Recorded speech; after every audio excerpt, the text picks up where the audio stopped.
And Kaylin brought it up in relationship to learning Egyptian cosmology. Now, be clear here that I'm not like saying we're appropriating Egyptian cosmology to claim something that's not ours to claim. Like, that's not happening here. We're learning about cosmological maps and structures to help us understand and deepen how to be in right relationship with the oracle. But if somebody has a challenge with this, they probably shouldn't be here. I'm just gonna be straight about it. Like, if you're worried about a cultural appropriation, this is probably not the place for you. It doesn't mean we're not going to do cultural appropriation, but we are going to learn about cosmologies. Yeah, because that's like a cosmic technology that the Egyptians happen to be able to tap into. It's not like that was culture, they made it up. And there are different threads that created their culture and tradition for sure. And but like, you know, just to be clear, and I don't myself claim this, but like my friends in Egypt, they tell me, I mean, I feel funny even saying it because like I don't feel that way, but they call me their Isis. They're like, you're our Isis in the Isis temple. Like nobody's doing these rituals like you are Isis to us. Like even like the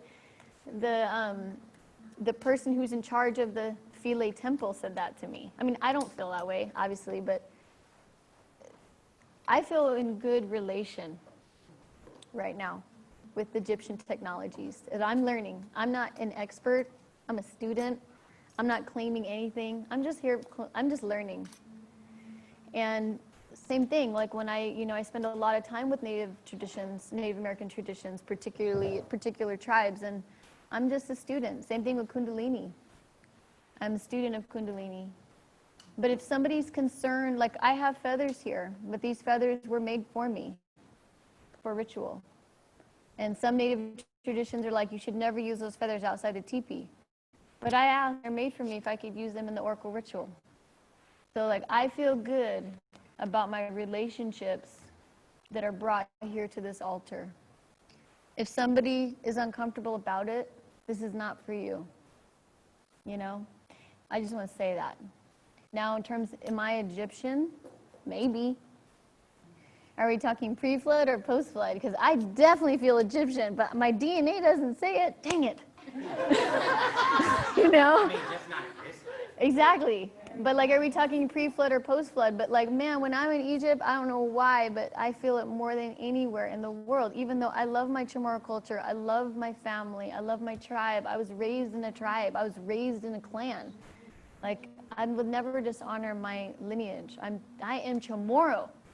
But I'm also, I gotta be Egyptian because I don't know why, but like I feel this so much that I can't even ignore it. And I tried ignoring it for a very long time.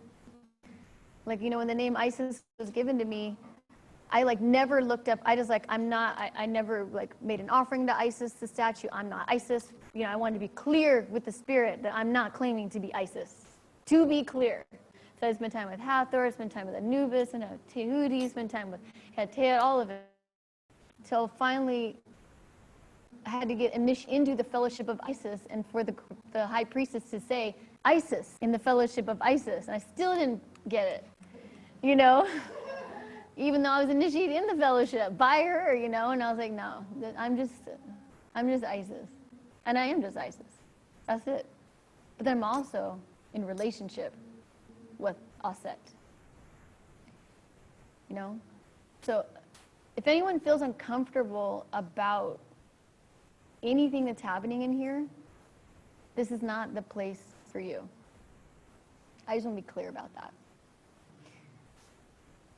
And if your heart feels the spirit of the oracle, and you want to be in relationship with the oracle, and I say this to you, Caitlin, and everyone on Zoom, if your heart feels the spirit of the oracle, that's all. That's it. Maybe she wants to talk to you about Jewish mysticism. I'm not trying to talk about Jewish mysticism, so I bring Shira here to talk about Jewish mysticism because I hear Yod, I hear Yud, I hear Hey, I hear Vav, I hear Vow. I'm spelling it this way, spelling it that way. I'm like, Shira, I know there's like 12 different tribes that all pronounce them different. Can we just work with you, the Levite tribe? Because otherwise I'm going to get very confused.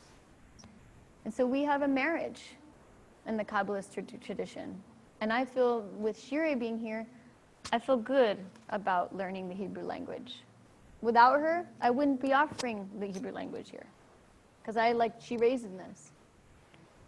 So, and for me, she's a clear vessel for the oracle. That's why she's here. That's why I'm here. So I just want to say, Caitlin, if it's uncomfortable for you with, Jewish mysticism or Egyptian cosmology, if it doesn't feel right in your heart, that's totally all good. No worries. But we are going to be deepening in these ways. And I feel great about it. And I feel in right relationship with it. And I'm not trying to own any of it at all. This is not mine. I'm just a student. That's it. And I'm not trying to appropriate a war bonnet headdress from a Native American tribe and wear one, because I didn't earn those eagle feathers, But I feel great about these fans. They are made for me for ceremony and for ritual, given to me in ceremony, in ritual. I feel great about that.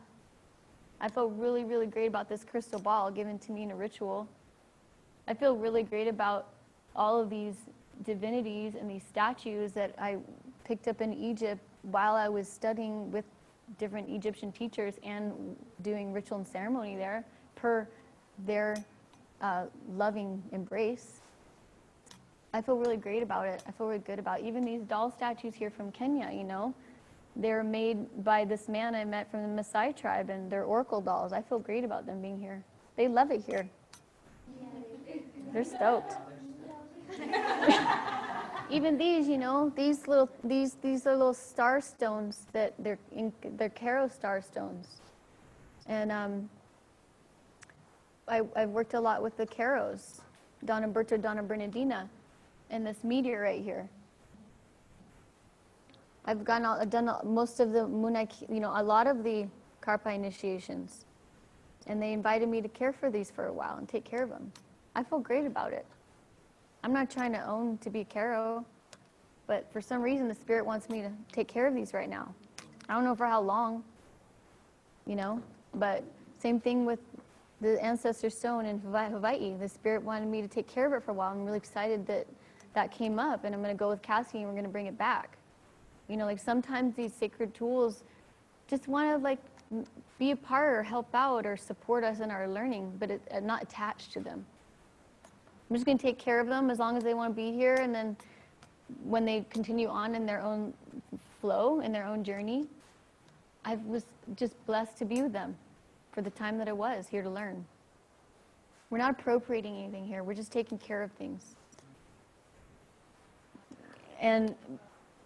But this is why I always say in ritual, know where things come from, why they're there, who gave it to you, what was the story, what's it carrying, what's it for? It's not I think going to just buy stuff, if you don't know who or you don't have a relationship with how you got it, isn't maybe the best thing. Unless you see something and you're like, whoa, I got to get that out of Ross. Maybe there's this, my one sister, she finds Egyptian statues in Ross, and she's like, dude, I can get these Egyptian statues out of Ross, put them on the altar. Unless that, sometimes it's like that, So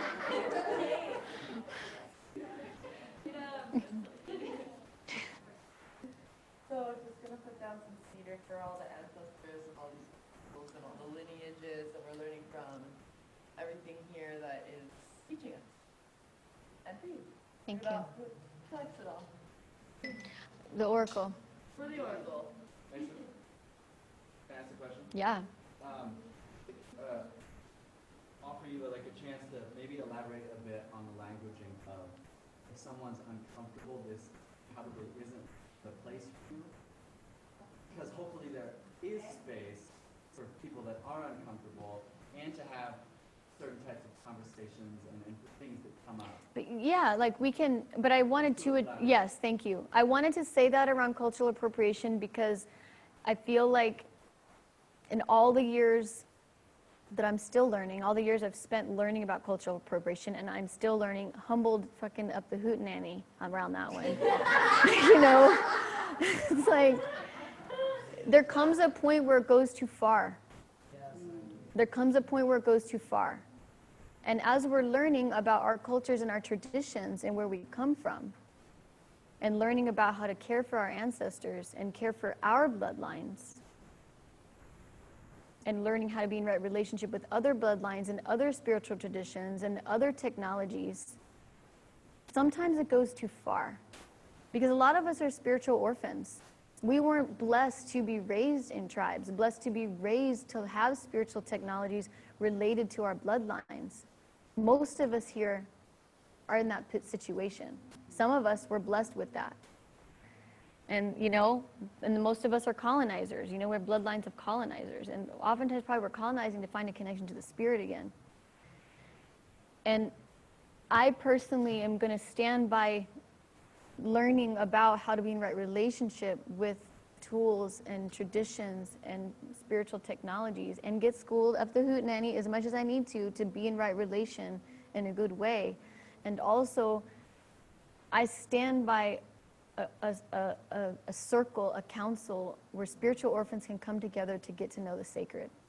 I'm going to stand for that, even if I get called out all day long on it, because that's important. Because otherwise, it's like if we don't have a council to build our spiritual relations in relation to the sacred, because everything belongs to someone else and we're not allowed to learn about it, then what then? Where do we turn? Otherwise we can't be anything. Because especially if so much of us are made up of so many different things, that the most current dynamics in our progression, or our process is, where were the spiritual lines of the Spaniards? I'm still trying to find them, because they colonized the Chamorro people.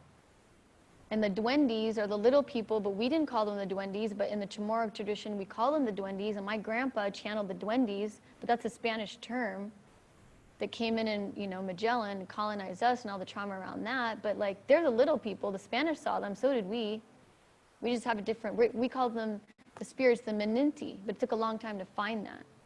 So for a while, I was just hanging out with the duendes, even though that's a Spanish word of the colonizers. That's technically not mine, even though I'm partly blood. I've got some bloodline of Spaniards. Should I be calling them that? That's not my language. Yeah, they're little people, spirits of the trees. And so it's then I get confused in myself. We're what? Okay, maybe I'm not just gonna talk anymore, or see anything, touch anything that has to do with the spirit, because otherwise I might be appropriating, because that statue is from Egypt, even though I see Nefertiti everywhere and she keeps coming to me and I can't ignore it, even though I try. And when I bring her around, everything magical happens. But you know what? That's Egyptian, so I'm not going to do that, because I'm not Egyptian. But maybe I was, because we're are we talking post-flood or pre-flood?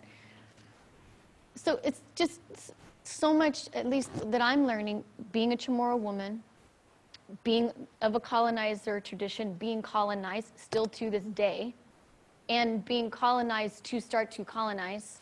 It's this whole twisted thing with our culture.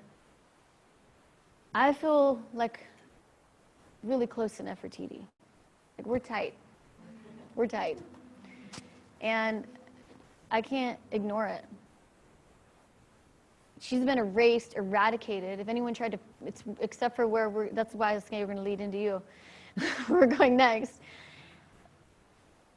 But I can't help the reverence I feel with her. And I can't ignore it anymore. So I'm going to go learn more about her. I'm going to keep going to Egypt. It'll be my 9th trip in January. I'm still a new kid on the block. But I'm going to go back to Egypt. I'm going to learn some more. Mahmoud, help me. And then we're going to go to Egypt. Never Normandy, teach me, wherever. And then we go together and we keep learning. But we're not appropriating something to wield it or use it in a way that we don't know how to at all. And we're not trying to be something other than who we are. All we're doing is learning how to be more of who we authentically are in relationship to the spirit, whether it looks Egyptian or not. This altar place is about learning more about who we authentically are, which are divine beings having a experience in this human form to be of service on behalf of the benefit, to be of great use and benefit on the behalf of the liberation of all beings, human and non-human. But I'm not going to go wear eagle feathers if I didn't earn those. I don't know where they came from, and I don't know how to use them. We can talk about cultural appropriation, but I want to be very mindful and careful with the kind of questions that are that deep, where they're coming from. Are they coming, and how we use them, and what we're thinking about when we're using them. Is it to prove a point? Or is it to ask, how do we be in right relationship with learning Egyptian cosmology? Are we trying to prove a point that we're checking each other on cultural appropriation? Or are we asking, how do we be in right relationship? And if it doesn't feel like right relationship, it's not for you. And it's all good. There's other things to do. There's plenty. This is not for everybody. And I'm not trying, I don't care if there's 2 people here or 100. All that matters to me is that the people are here because their heart feels the spirit of the oracle. Because it's about her, it has nothing to do with me. So that's it. I know it's long-winded. Now, about having uncomfortable conversations, yes, this is a home for uncomfortable conversations, for sure, to talk about it. But I'm going to call out energetically if I feel like there's an energy trying to call out. But if there's an energy asking from a humble place how to be in right relationship because of a care to tend, that's a different kind of conversation versus a conversation that's calling out, trying to not honestly say that they're trying to call out to prove a point. Does that make sense? It's subtle. Dang, it's subtle. And you can feel it like this, like a serpent. And sometimes the serpent feels literally like life force energy, and sometimes the serpent feels like shadow energy, and sometimes it's like trying to feel the difference, you know? Okay, hopefully that was useful. It's one of the best responses to that question I've probably ever heard from coming from where many of us are, where our lives are very intertwined with a lot of different ways. So, yeah. It's a hard one in all of my native relations. Write that down and give us a script. I know, right? It honestly turned me on a little bit. All of my native relationships that have been really hurt by our Western way, wearing headdresses and wearing bikinis at Burning Man. I mean, hell yeah. That is some fucking bullshit, for sure. Or like wearing feathers in our hats and it's an eagle feather and we don't know actually the technology in an eagle feather. I mean, yeah, for sure. We're a Native American land. This is the land of the eagle. Like, dude, for sure. And also, we just humble ourselves to learn. Because we are a native land, the land of the eagle, so we have a lot to learn about the eagles. And sometimes too, we have to be careful when we're mining. We're mining for, whether it's mining for recognition, mining for information, mining for energy, mining for a connection to the sacred, mining to prove a point, to have validity and to have a voice. When we're mining, we're just trying to fish for something or extract something. The extraction thing we're in is a consciousness that expresses itself in a variety of ways. So when are we in our consciousness trying to mine and extract? So I have to catch myself sometimes, especially when I'm around and that happened with the Black Lives Matter movement. My friend Milana came over and I invited her we're doing this Ritual Mighty Network thing. And I invited her to speak on the Mighty Network. And I wasn't she's just my homie, right? And so we've been friends for a long time, and she came over to visit the other day. She's a black woman, amazing woman. She's like, girl, you have no idea how many people have been hitting me up to have me talk on their podcast since this all happened. She's like, all these people didn't give a fuck about me 10 days ago. But now all of a sudden, because I'm black, everybody wants me on everything so they can show validity of their whatever. She's like, it's fucking bullshit. She's like, it's really, she started breaking. She's like, girl, look at my text. And then she's showing me her text. I was like, wow.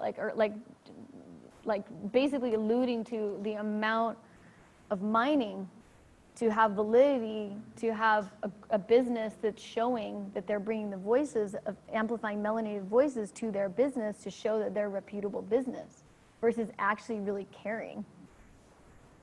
You know? I was like, and she's like, but you know what? I get it. Fuck, I get it. And she's like, I get it. She's like, but I'm going to say something on every podcast that I'm on. I'm going to go, I'm going to show up, and I'm going to say it. You know? But you know, it's like even the English language is a colonizing language. Like we got to decolonize our language, our mind, everything. It's going to take time. Like my high school mascot, like Kabuku Red Raiders. When I was in school, it was an Indian or a Native American, but back then they called it an Indian, right? They changed it though, so now, in fact, I have it on my car. So now it looks like a Native American, but the feathers are not feathers. It's what? Yeah, it's teeny. Teeny. It's like a leaf. They make baskets and like those green like leaf braid and stuff. Yeah, but it's used in like the kahunas, the priests, they use it for like if you're like raised like Harvey something on the car, whatever, you know, it's like for protection. Or when they come to bless your house, they have like their bless their holy waters. But anyway, yeah, they changed it and then they put a tattoo in Taiwan. Like, who has a mascot? It's so cool. It's nice that they recognize it and they changed it. I mean, belonging is, you know, my friend Lila June, she's a badass. She want to learn about, she's a fucking badass voice. My friend Lila June, Jade Begay. If you want to learn more about Indigenous young voices around these topics, I would highly recommend looking at Lila June and Jade Begay. Lila June's mom, Pat McCabe, she came and spoke at Lightning in a Bottle last year. And she talked about, she was amazing, she talked about original beauty. I never heard that before, original beauty. But, you know, one of the things that Lila said, she came and spoke at Lightning in a Bottle a few years about cultural appropriation. And one thing that she said, she's like, man, we just want to belong, you know? We just want to belong. And that's why learning, which we say here in the beginning of every oracle, get to know your ancestors, like where you came from, and then that strengthens our feeling of belonging right there. And then it helps us belong more because we feel the belonging of our bloodlines, you know, and then it strengthens the culture of belonging that we're all working on. Okay, I feel like I should wrap this up because I could talk about this for a while. Okay, Cassie, will you quickly introduce the field trip you're taking us on? So, I'm not taking the credit for this because some of you in the online class know a couple months ago, and I think I took a lot of time about going to art. I don't know how many of you are familiar with it, and some of you are familiar that I am a student of the Rosicrucian Order, which is also a mystery school, that the teachings, they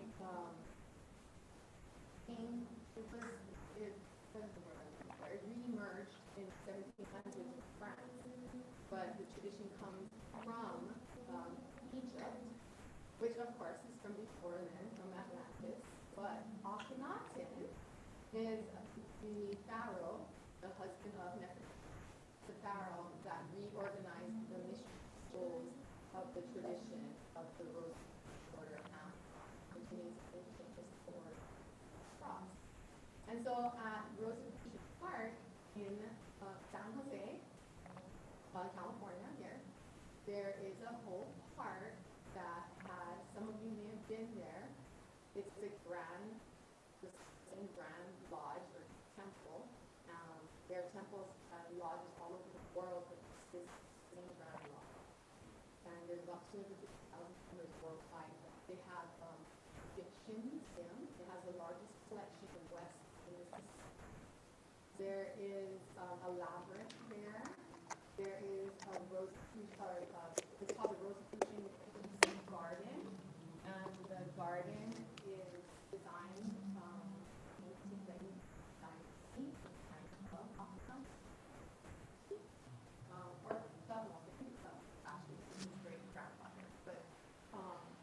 so don't hold me on that. But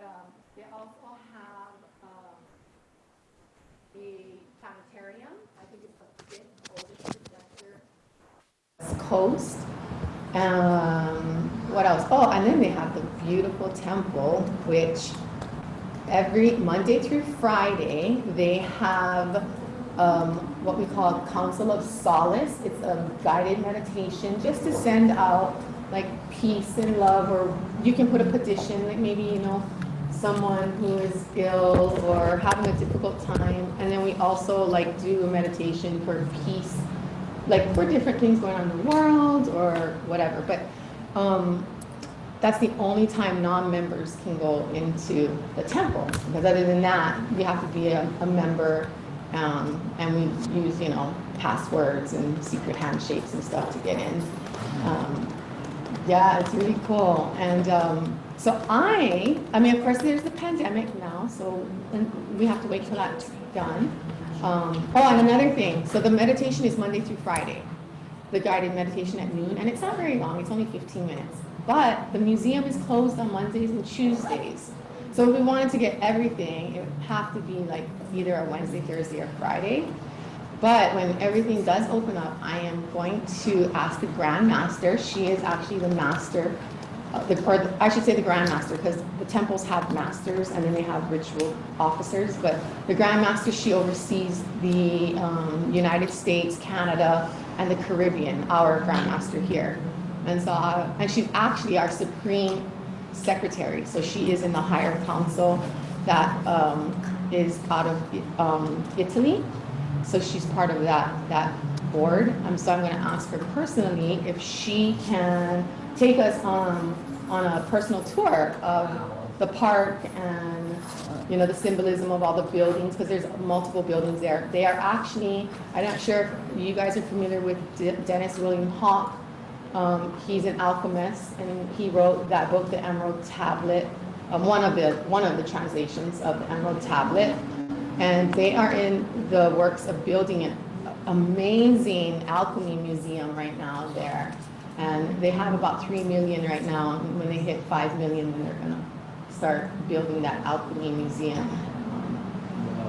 Yeah, oh, and it also has the largest esoteric library on the West Coast. Oh my goodness. It's amazing. Yeah, so, and How far is everything's, that from here? It's really close. 2.5? yeah, we're doing that. It's just south of San Francisco. Yeah, it's just south of San Francisco. Yeah, so when that opens up, Wow. Isis and I want to take everyone on a field trip.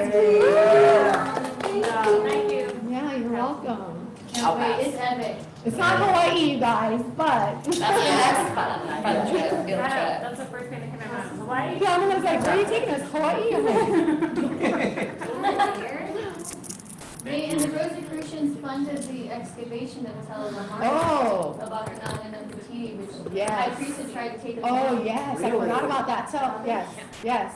So that there is the only proper museum of the Akhenaten and Nefertiti family. Yes. I mean, there are some in the other museums, but that's placed one. Yeah, so they helped with that, and so they do have one entire exhibit that is for, well, it was called, the time during Akhenaten and Nefertiti, it was called Akhetaten.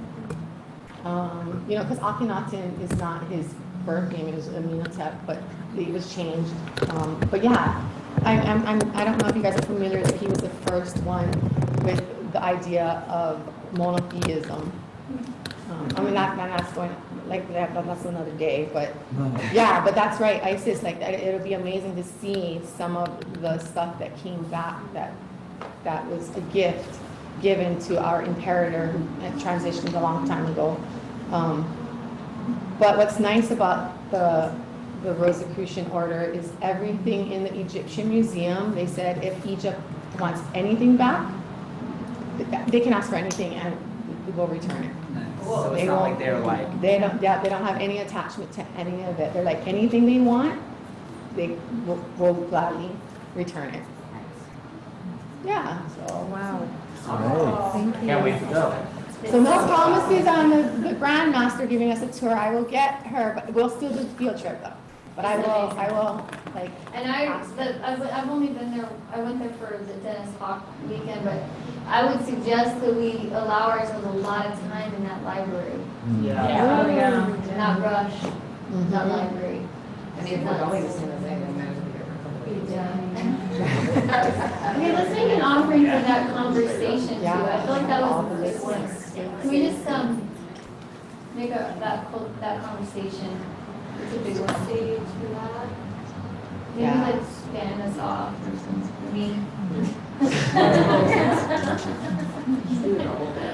Thank you. And lead towards us being guided to the Rosicrucian Temple. Wow, double whammy. How about water?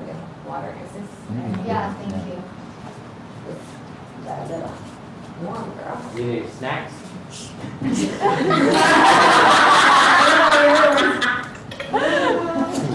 Okay. How about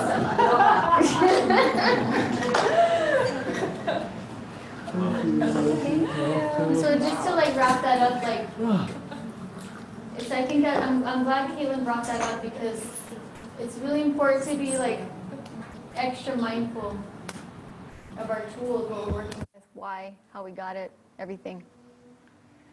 Like how to be how to be in right relationship with all these tools, all these technologies. This is not like just playing around, but it is, but it's not.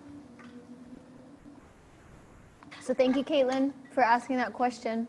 Thank you, Caitlin. Appreciate you. Yeah, and just speak on her behalf, if you don't mind. Yeah. Saying that she feels totally 100% in alignment with this work. She just Cool. felt like it was an important conversation to bring up so that we can be in right relationship with all these ways. Thank you, Caitlin. Appreciate you. Thanks for bringing it up. Love you. Can't wait to be with you in person.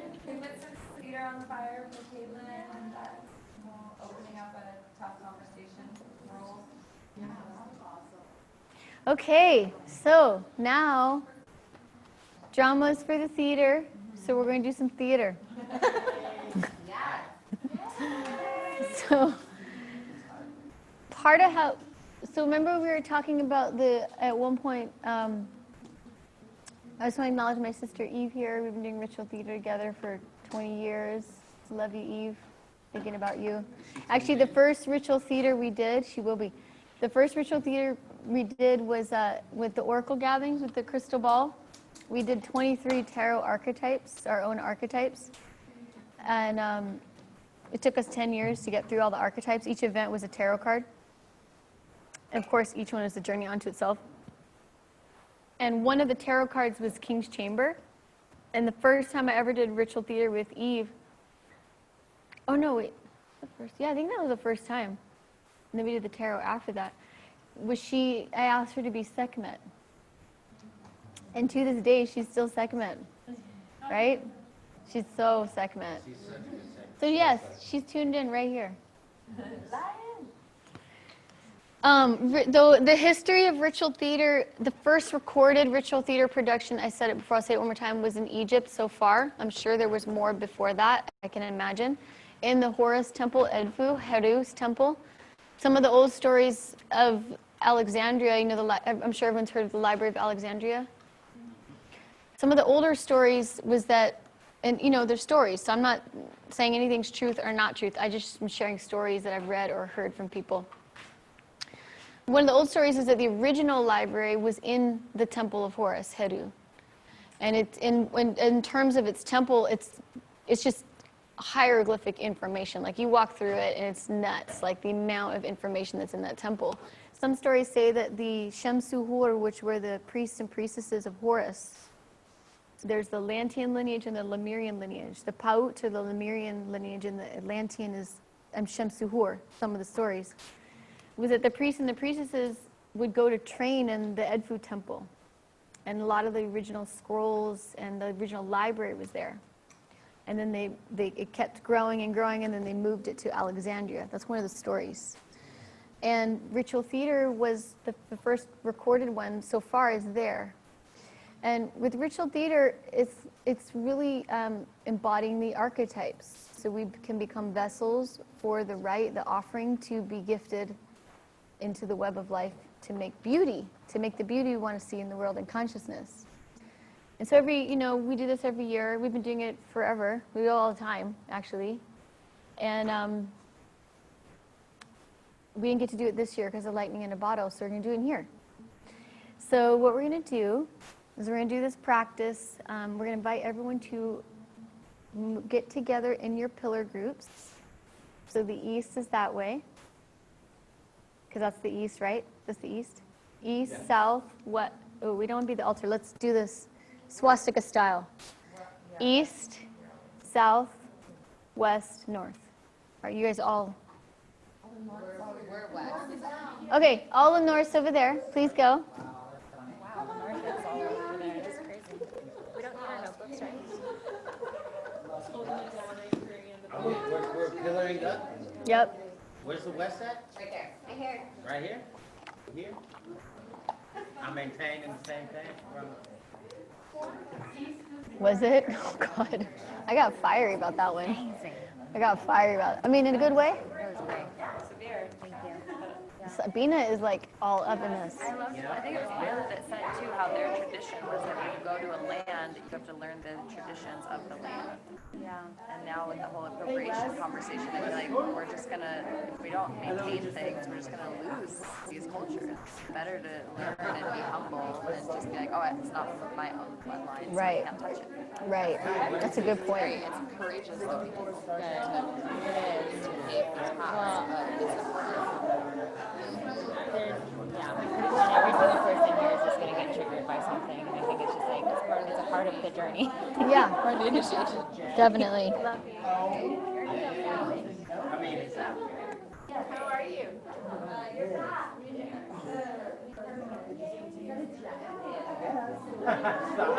Okay, everyone. Shh. Are you in your groups?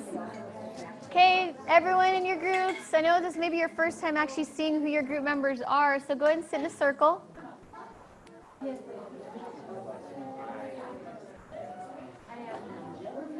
And I'm gonna those that are on Zoom. For those that are on Zoom, Roxy, where's Roxy? Oh, okay. This is what the Zoom crew is gonna do. So go ahead and sit in your circle. Zoom crew, I'm gonna express what each archetype is per pillar group. And then we're gonna take a photograph or video of the cards in their circles for the Zoom, and then you guys will be meditating on those archetypes. Can we do the highs and lows first? Yeah, but I'm just going to tell the Zoom what we're doing. Okay. Yeah. Okay, so you want to do your part first, and then we'll do the highs and lows, and then back to the archetypes? No, we can do the highs and lows first. I just wanted to introduce that. Okay, sweet. So hold on. Okay.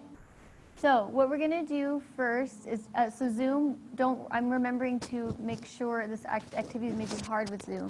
Yeah. So first what I'm going to do is just introduce what pillar group is associated with which archetype. And then while we do this group exercise, the Zoom crew start to get to know, look up, if you have tarot cards, your archetype and or look online for your archetype. So we divined, go ahead. You have them? Go ahead. North is the High Priestess. East is the Magician. South is the Fool. And West is the Empress. Okay, so no talking yet? Okay, so everyone on Zoom got that? So you guys meditate on those archetypes, learn about them, look at your cards, and then Adam's going to lead us in this next exercise. Okay, yeah. Well, basically, when we did the association, I was like, wait, I don't even know a lot of these people in my pillar. So we're just going to take like 10 minutes. 7. 7? Okay, 7. Great. 7. And just go around, and each person's going to do like a high so far of your experience, and then something that's maybe a little bit challenging, something that you're working on, something maybe you can support on. So a high and a low. And then, 7 minutes will be 1, 2, 3, 4, 5, 6, 7, 8. Hopefully we can get done. Everyone gets 1 minute. Okay, everyone gets a minute, and then when we're like, I could just ring a bell. Could you ring a bell every minute? Every minute I'll ring a bell. I'll do this. I'll time keep. Okay, sweet. Okay, so start. Highs and lows. Each person. Amongst each other? My lows, I have a hard time paying attention sometimes. So I just real fun like that. like learning. Not like depression. You have more time to reflect if you want. Alright, so lows. I don't know. It's been, I dropped out of school when I was young. I've always had a hard time concentrating. I hear stuff, I let my subconscious absorb it. Sometimes I'll be tuned in and pick it up. Other times I'm like, what was that? So I use a little bit of support on that. You got tips for that? So I did.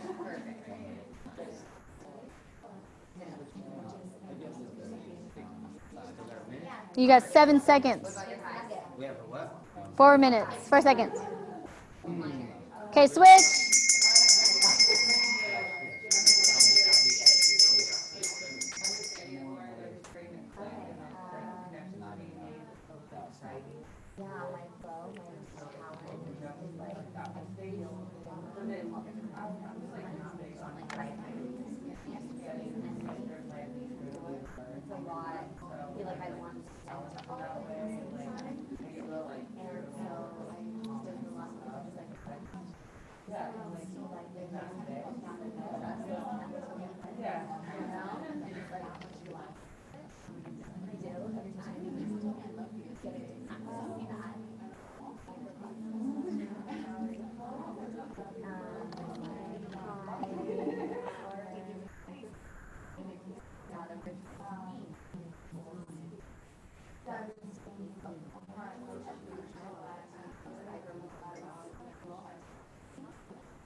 Okay, so I would say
I've always been really proud of,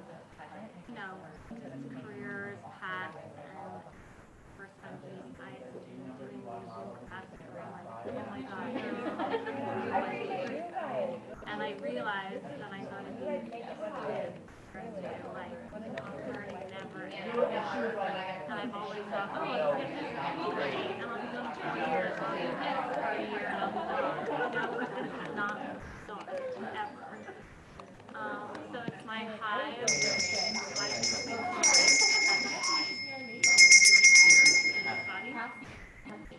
and then the things that I find hard is my programming.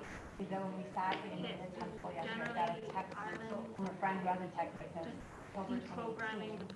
Happens to live in the Boston City and sent me like a song to the train and I'm like, oh, yeah. I was like, I'm just not here. He's like, I know that. I said, apparently you did know that. And so so I went to see him during lunch, and then I realized so many of my other friends were there. And then after the whole temple, another friend of mine is upstairs working with David on Monday. She came down, and then she was talking to the guy that she had internet with. He was here, he was on the phone with my boyfriend 2 weeks ago, and he was bringing kids. I was like, wow, the whole soul family's coming together, and everyone's like gathering here. So I kind of had a and then I always have some sort of, I'm getting a little bit annoyed with people not really paying attention to the direction that they're walking.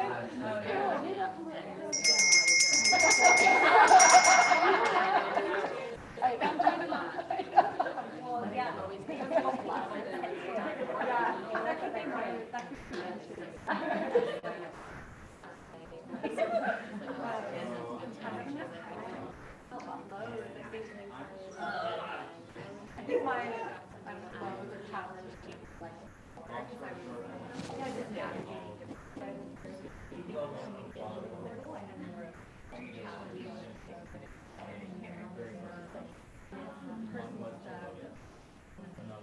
So now that I'm here,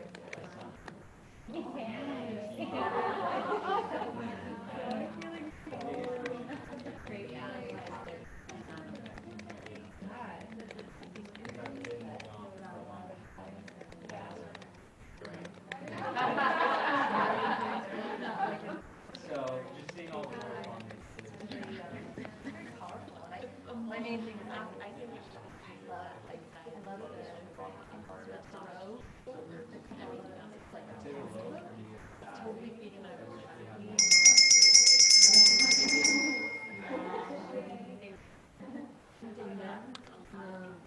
I'm with them now.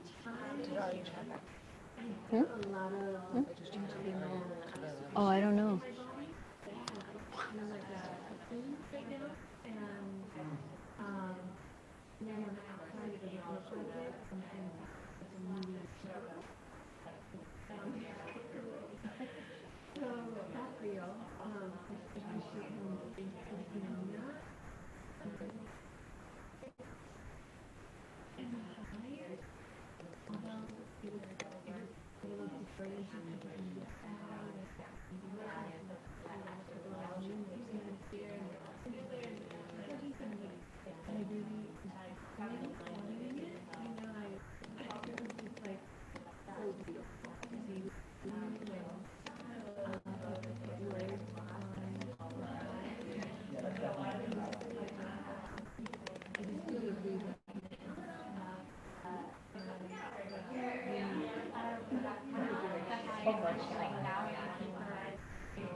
Cosmic fields of like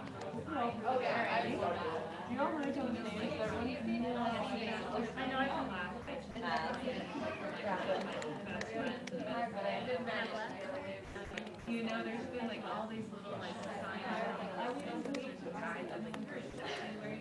Oh yeah. Bring what? I'm doing it now. You're doing it virtual. We're doing a virtual circle now. Virtual circle. Amazing. Yeah, yeah. Wow. So, do we self-directed go get our Huh? I think we have the smallest group. Has everyone chatted? Did everyone over there finish? Some people have more in their group. Like we're sitting like on. Okay.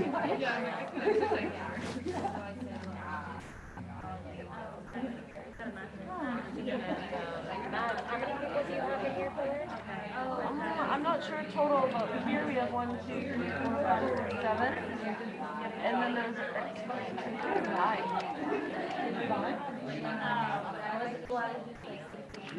Yeah.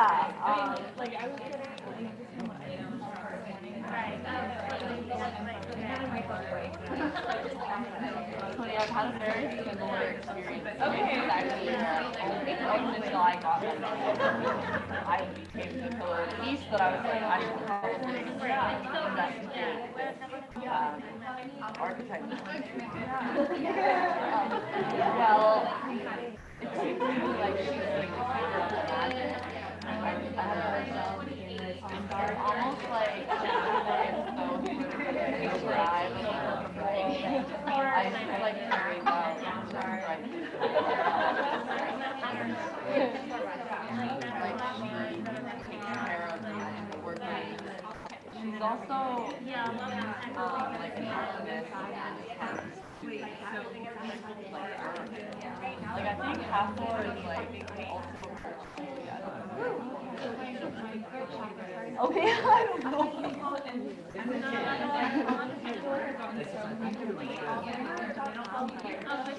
We're all done. She always has those wings. Okay, everyone, are we all done? Are they done though?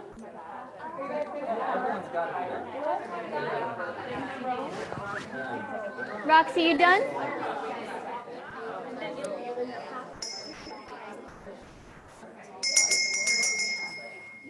Roxy, are you guys done? Okay. Okay, everyone. Everyone's complete? Okay. Roxy, I did my best to do a circle with everyone on the internet. So that was fun. Yeah. Okay. Are we ready? Yes. You betcha. Okay. So now, and maybe we can elegantly discover how to work with everyone on Zoom for this set portion. So what we're going to do now is each group is going to have a circle of tarot cards and a wheel for your archetype. So you can bring that into your middle. So choose one person. So you guys are what card are you? You're the Fool. So give this group all the Fool cards on a board.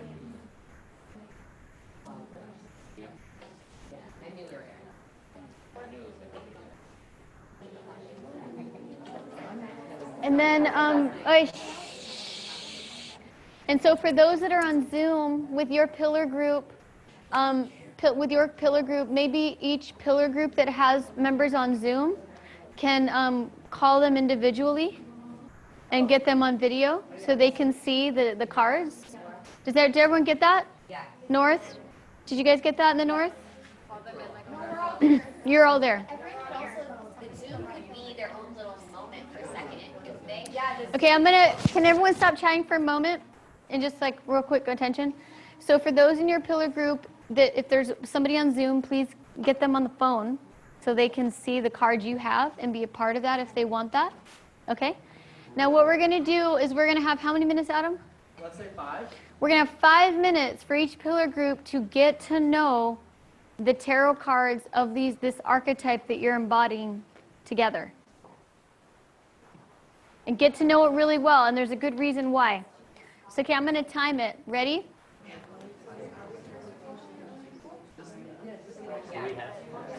Okay, I'm starting. Go.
Scarlet in the West? Oh,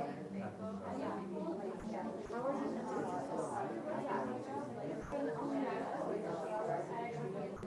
right. I didn't know you could do that. Yeah, I didn't either. What's that? Got a little bit better.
I'm a Leo,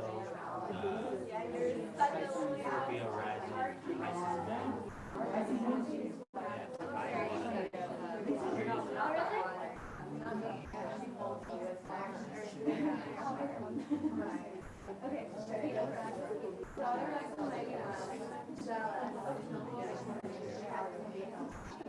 Wait, that's what this is.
does look like the same shape the high rope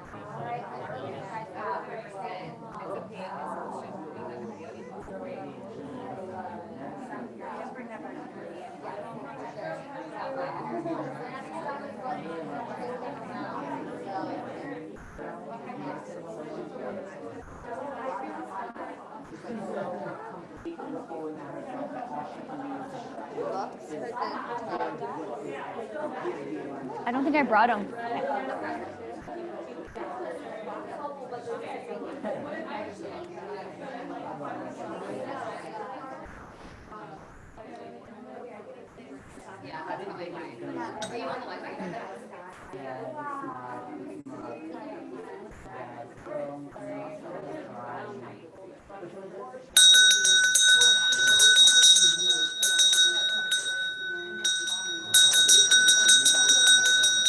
Okay, wrapping it up.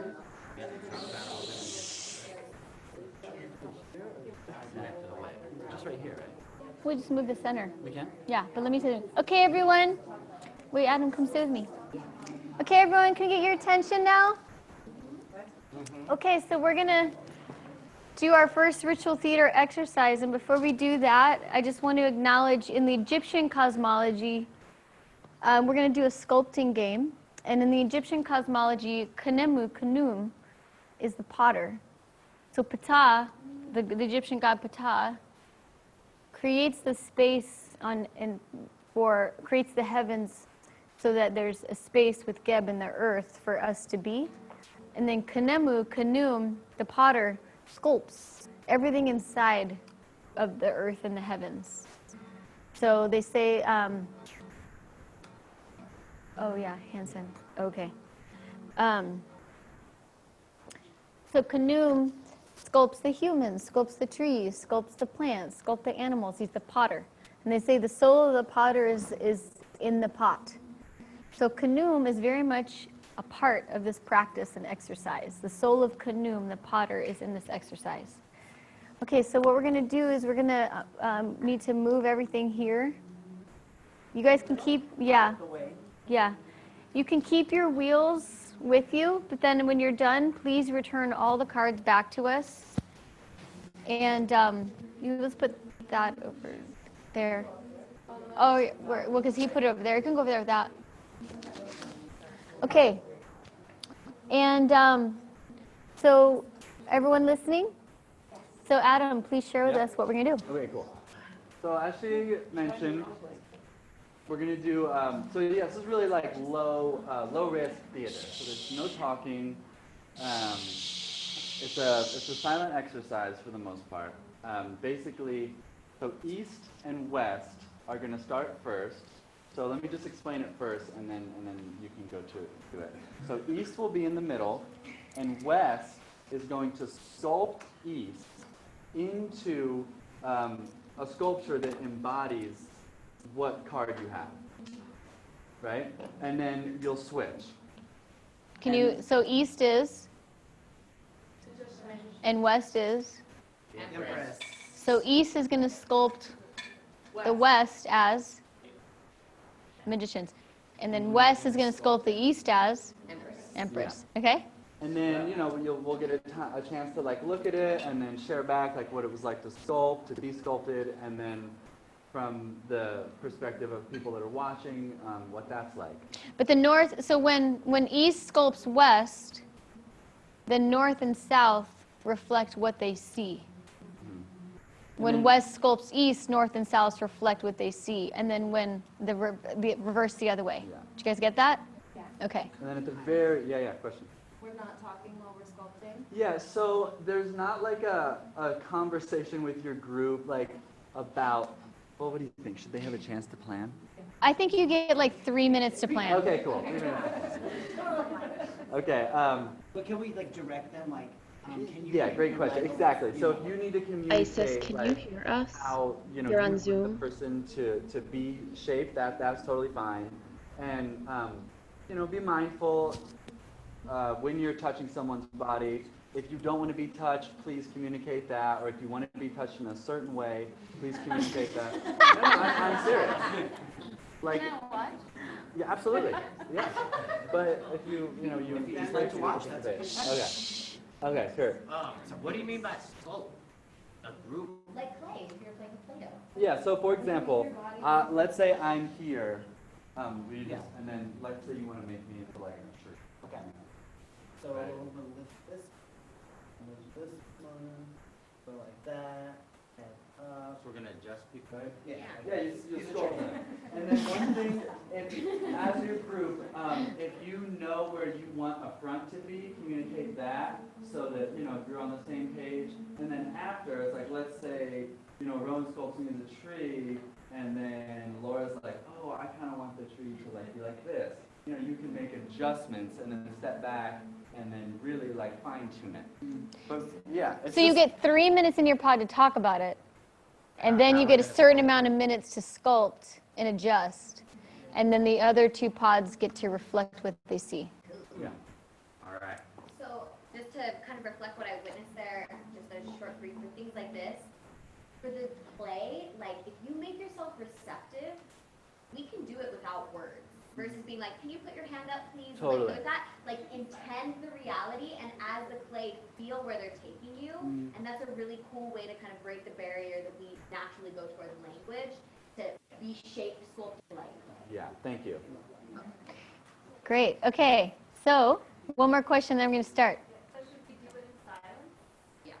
Yeah, shoot for silence. If you're like, I really need you to be like a dodecahedron. Music on. Yeah. Can we use props? I think we're gonna, but Maybe. let's just. If it's your stuff, if there's something specific, Limit 3 props. limit 3 props Three only. props for 3 sure. props only. You can't just pick up something at the altar. You have to ask me.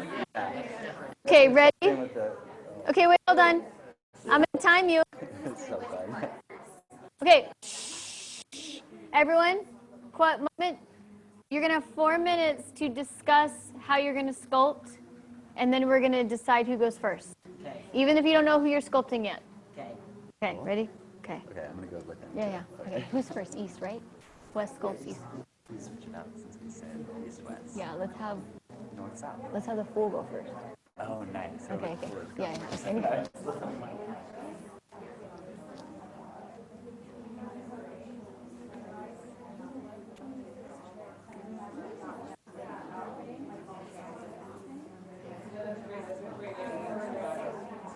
Roxy, thank you.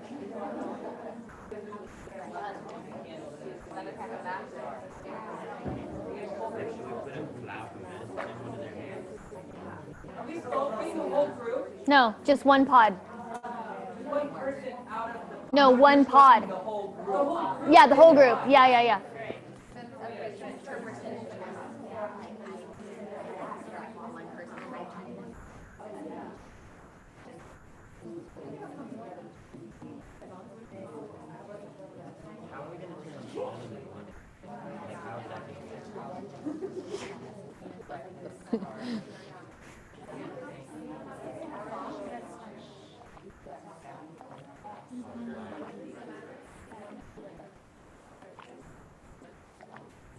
That'd be tight. All right, that sounds like a tight plan.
55 seconds.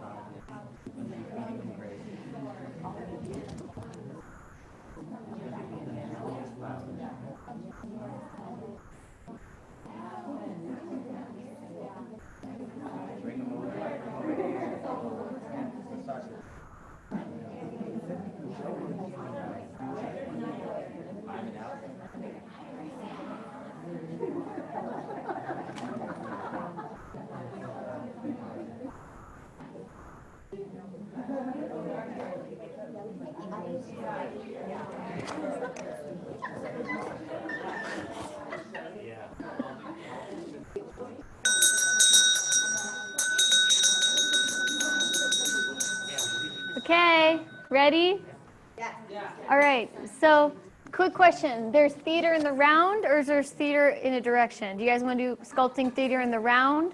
Or do you want to have this be the stage and people are in front? Here. In the round. In the round. But in the round? Ours has a direction. Or ours has a facing. Okay. Okay, so we're going to start with the fool sculpting the magicians. Okay, so I'm going to give you a timeline of what, Adam? How many minutes? 5 minutes. 5 minutes.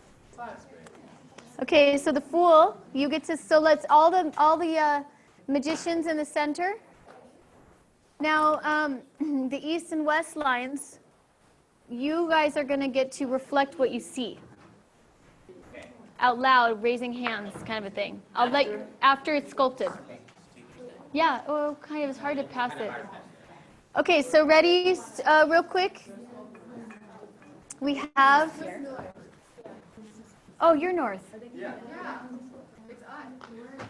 Oh, I was doing the order, fool to magicians. I was doing the order from fool to magician to high priestess to empress. We can do that. Yeah. We just said north-south. Yeah, that's fine. Yeah, let's do in the order of the tarot. We switched it up on you, sorry. Okay. So, the fool. Is he the fool? Yeah. Okay, you guys, you got 5 minutes to sculpt the magicians. Okay, ready? Go.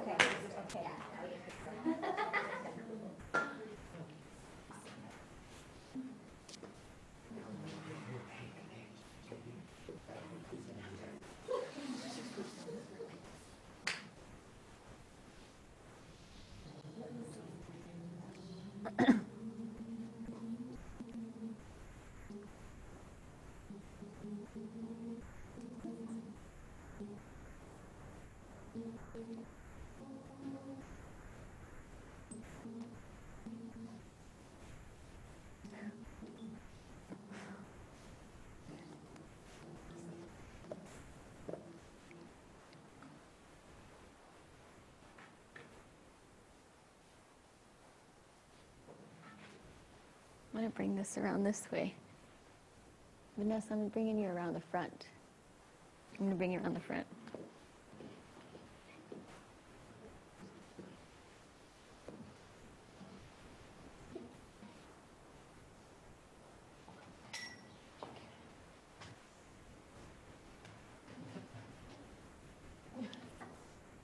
Can you see?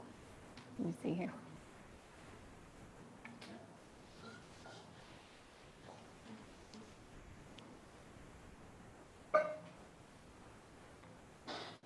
Here's Vanessa. Can you help make sure Vanessa can see everything?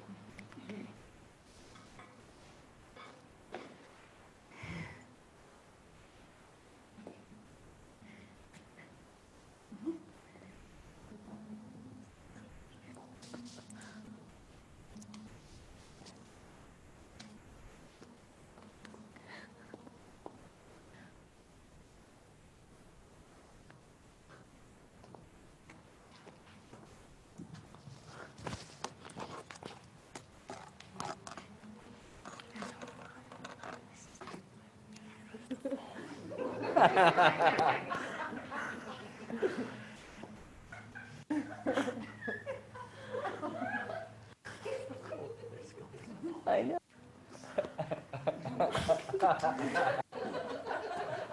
Oh, so fun.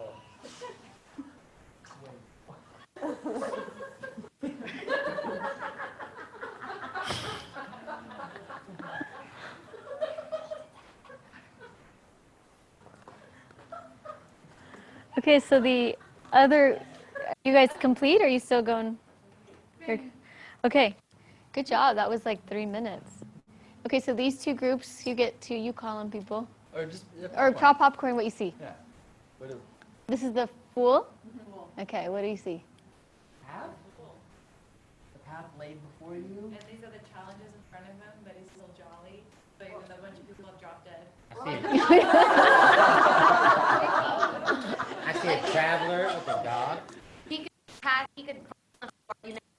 you take the leap off the cliff, but you could die or you could rise and like soar and fly. Looks like she's ready to like break through a serious threshold of magic. She's like, all right, we're gonna try to do this thing. She's going for it. I was a little And bit that looks like a offended powerful. that you boxed it first, and then I was like, I approve this usage. Like, with the tail and everything, I'm into it. What does somebody over here see? Definitely the fool and the dog, and he's like about to walk off the cliff, and then the different phases of what can happen. I'm really sure what happens.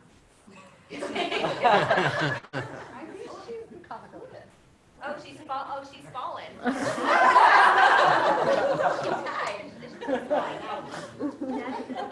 Liberation.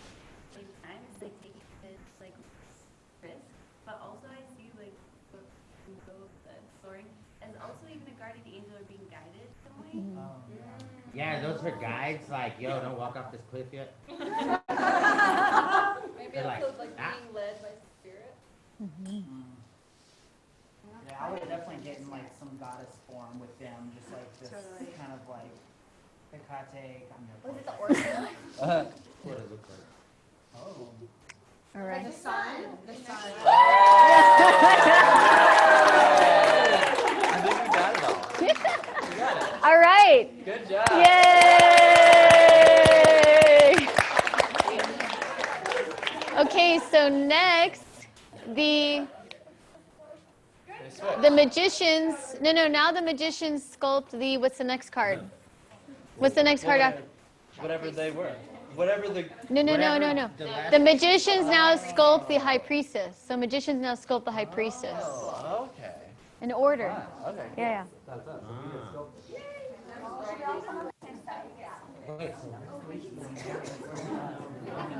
You sculpt the fool. Yeah, you sculpt the fools. Okay. Yeah.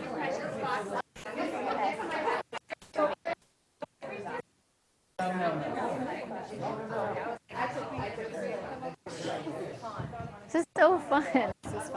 Actually, it's a great way to learn Yeah. characteristics. And then embody them. Well, it's terrified, but we're really fun too. It's so fun though.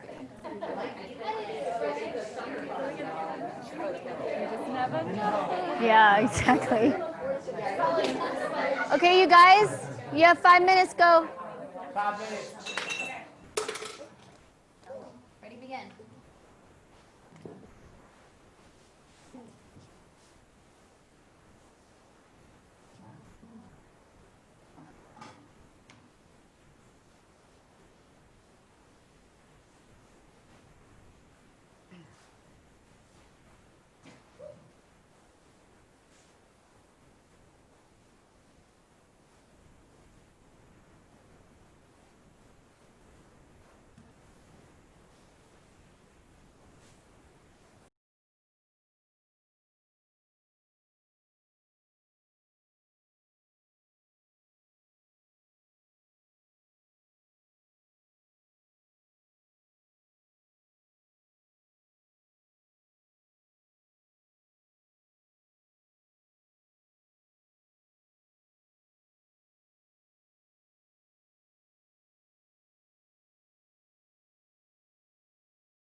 caduceus. Is that what that? Maybe some elements. Is there earth, fire? Water, air. Crystals. Yeah, air, moving water. Fire, water. You would make something. Tools. Yeah, the Like a magic circle, maybe.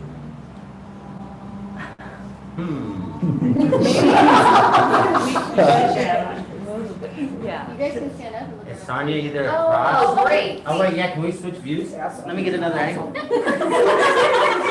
Oh, there's a pentacle on his chest. Yeah, it was like artwork. Is it? Hmm. Oh, Venusian man. Okay. Pentagram. This is like the heart of the fire. Oh, this is great. Is Is it one of the Hebrew letters? I wonder how old this statue is.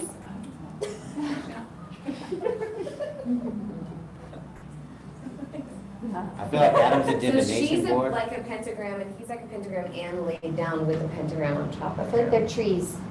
I feel like they're mirroring. in trees. And there's like Some the sort two of mirror, sides actually. There's a actually. vessel. Swords. Ooh, is it like what she is reversed and then what she is? As above, so below. The duality. How about this side? What do you guys think? Or who's the other team that's supposed to witness with us?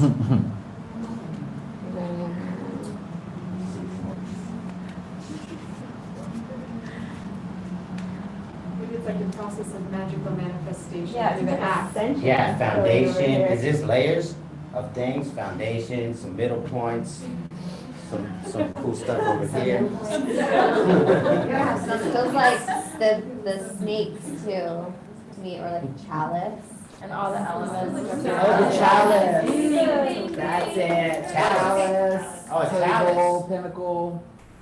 Oh yeah, all the tools, all the elements. A wand. Cassie has a wand. Yeah. Mhm. Is it same day? Sword, but no. Yeah, same thing. A sword? I think Adam is their virgin ritual sacrifice.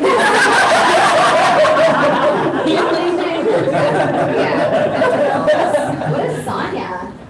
She's either a cross or an angel or something. What? Or like a foundation. The balance of masculine, feminine. Yeah, and she's a standing pentagram and he's a laying one. Yeah, She's an angel. definitely. Definitely. Yeah. All right, ding, ding, ding, ding, ding. Okay, do you guys want to share what you were doing? Well, that should be an infinity symbol on the bottom there. Yeah.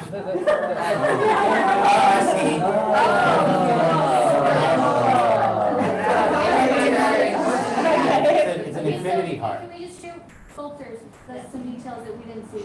Yeah, that's probably one of the biggest details that didn't really pan out. What else? And then Sonya was sword. A sword. The chalice. And then their arms were up, raising the light, kind of like as above, so below. Statue of Liberty.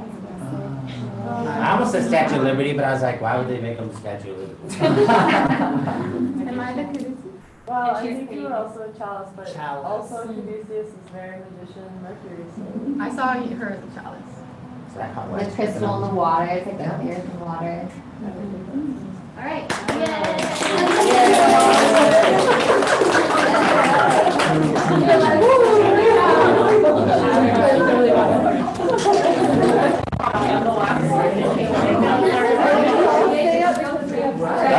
That's fun. That's fun, man.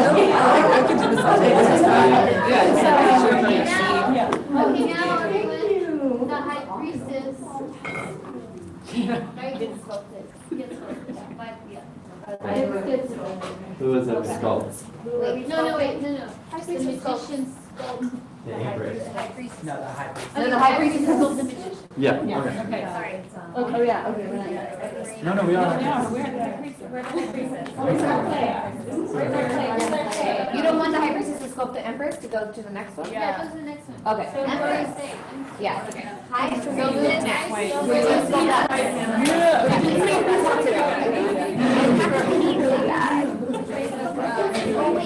Can I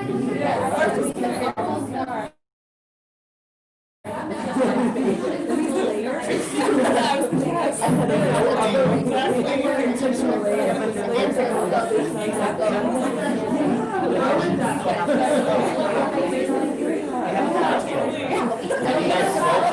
we didn't skull. We'll be all happy.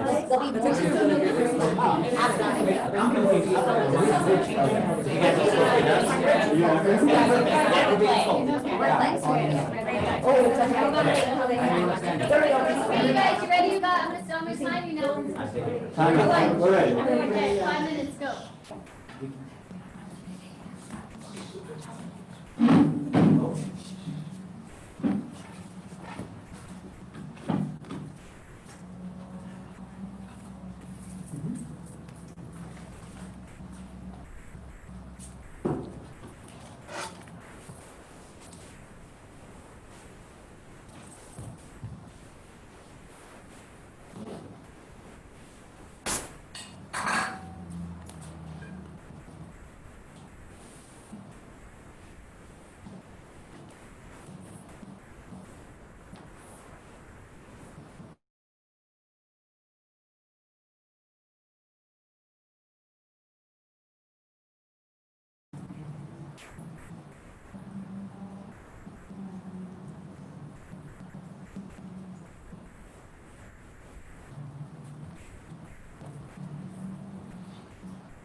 This is like Kundalini, where you have to keep your arms up. Babe, come in. You guys ready? Sure. Okay. Step out. Okay, now Yeah. everyone step out. Okay, so. Okay, so everyone else, now show what you see. The colors. No. Jesus. You're a snail. Water sign. Don't. The moon phases. No. The hidden mysteries. Hidden. Yeah. Boom. High priestess of the oracle. The veil. Guardians of the Boom. The veil. Nice. Dang, you guys did good. Okay, a lot of cool stuff. And it's just like the balance to the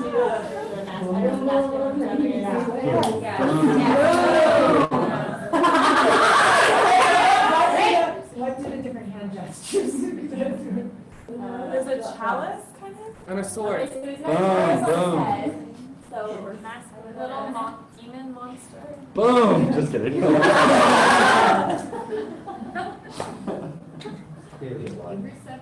All is not seen.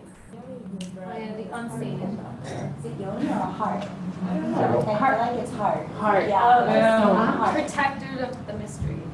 Yeah, the Victorian, yes, the entrance of the Behind the veil.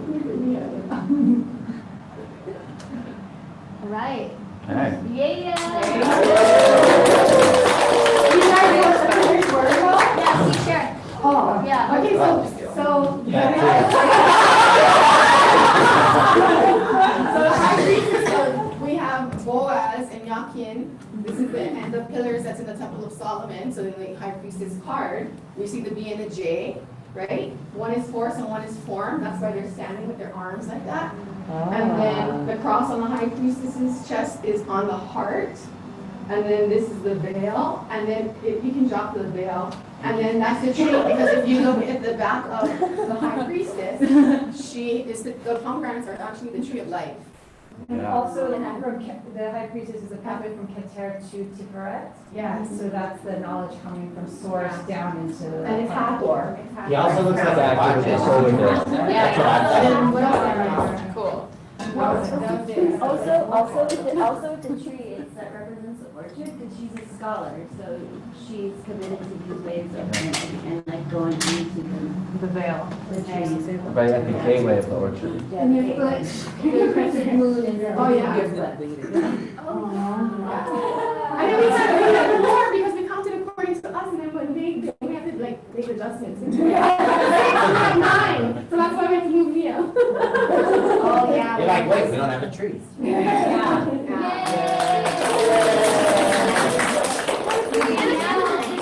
Six from the chalice of the memory. Okay, now the Empress sculpts the school. Empress sculpture. Empress All right, so come on.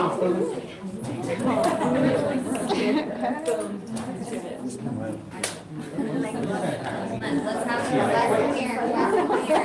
Get our play over there. Okay, you guys, you get 5 minutes. I'm gonna start you now. Okay, wait. Okay, ready?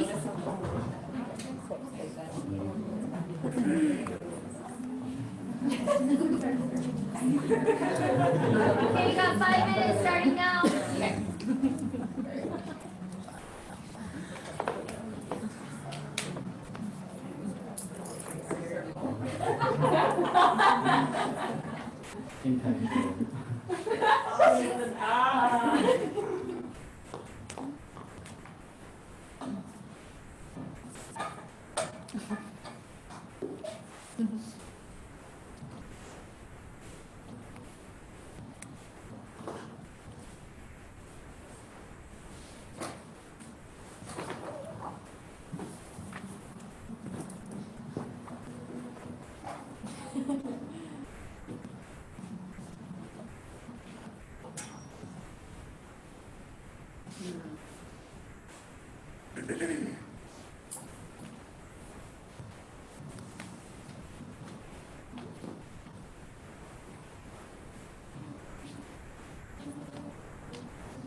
Oh, somebody get a Zoom room on the phone? Yeah, Zoom room, I get it. Make sure to take pictures. Where's your phone? On the bar, facing the room. On the bar. Prop up against the base of flowers. Prop up against the base of flowers. No, I don't think. Oh, right there.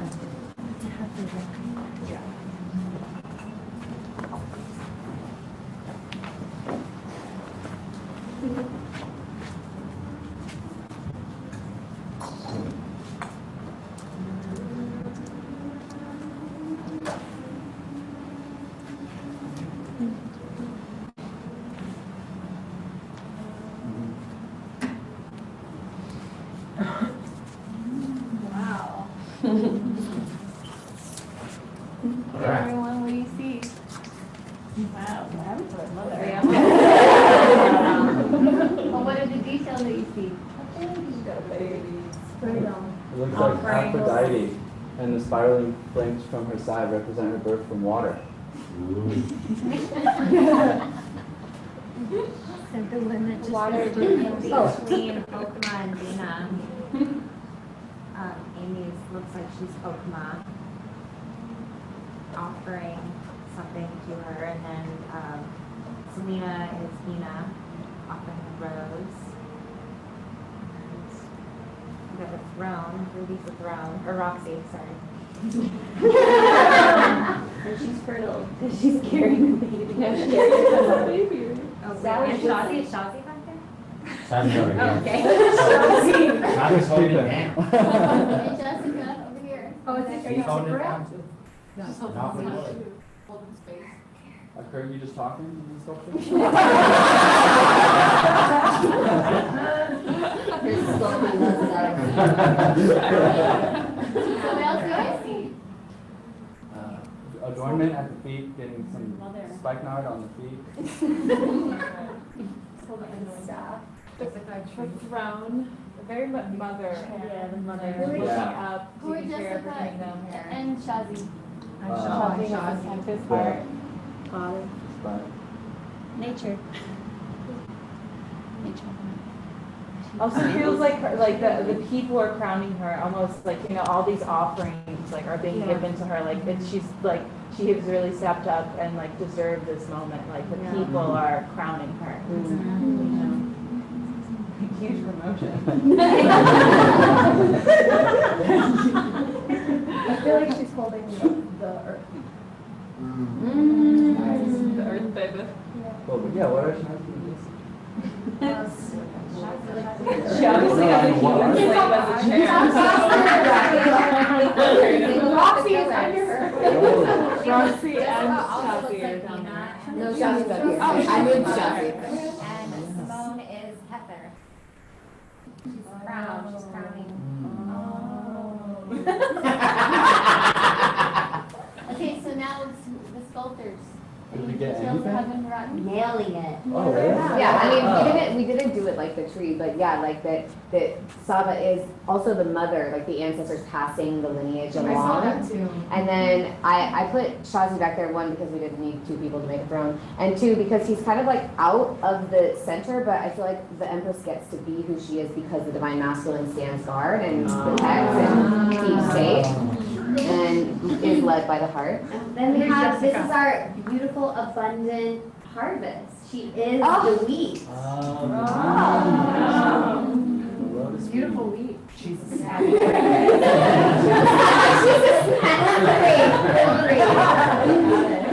a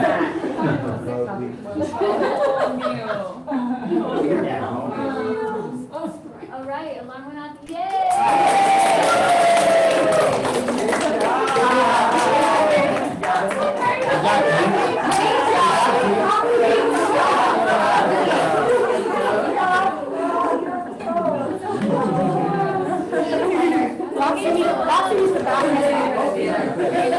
We're gonna take like a.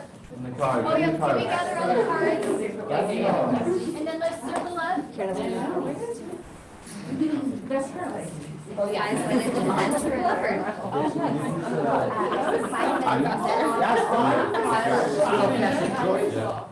Are you guys ready to circle up?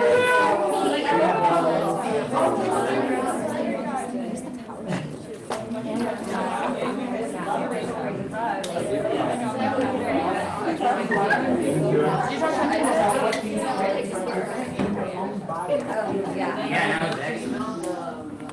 Simply the best. Oh, guys, ready to circle? Yeah, that was Yeah, you take I'd rather them return the tarot cards to me. I will take the cards. Yes. Okay, everyone, please take a card. All right. That was so fun. Can we just have a little, just a bit of a sharing circle before we move to the next thing? Any, like, from a sculpting point of view and group discussion, anything that comes up? Being the sculptor, from a sculpting point of view. It's really cool. It feels like it's a practice in like magicianship because you are creating something from an idea. And we are bodies of the elements. So it's like we weren't being like the magician, just doing this at all. Because you're taking something from the ether, like an image or an idea or, you know, a theme, and creating with what we have. So I just thought that was Yeah. And one of the things with canoe, remember I mentioned canoe earlier, canoe? It's a sculpture, and the soul of the potter is in the pot. So it's like you see some of the the souls of the beings that are sculpting in the sculpture, which is like a cool approach. Any other, from a sculptor? Oh, well, I was thinking how we're using our imagination. People don't realize how important our imagination is in this work. Like that is your #1 tool. Here, all these other things, don't get me wrong, I love all these other magical tools, but your #1 tool is your imagination. Yeah, so, and I thought it was amazing how we worked together in silence. Yeah. Yeah. Sculptor point of views, anyone else? It was funny for our group because we had planned out who was going to be what, and then he flipped it on us. So we didn't have any one planned out, and so it really got to arrive in the moment, which I think is better. And it was cool to like feel into our group, and then to step back and see the beauty we created, and then to also see people picked up on things that we didn't even intend on doing. That when you looked at it, it was so clear, and it was so beautiful, and it was so perfect, but we didn't even mean for it to be that perfect. It just happened, and then the witnessing revealed that. Cool. I had an interesting experience.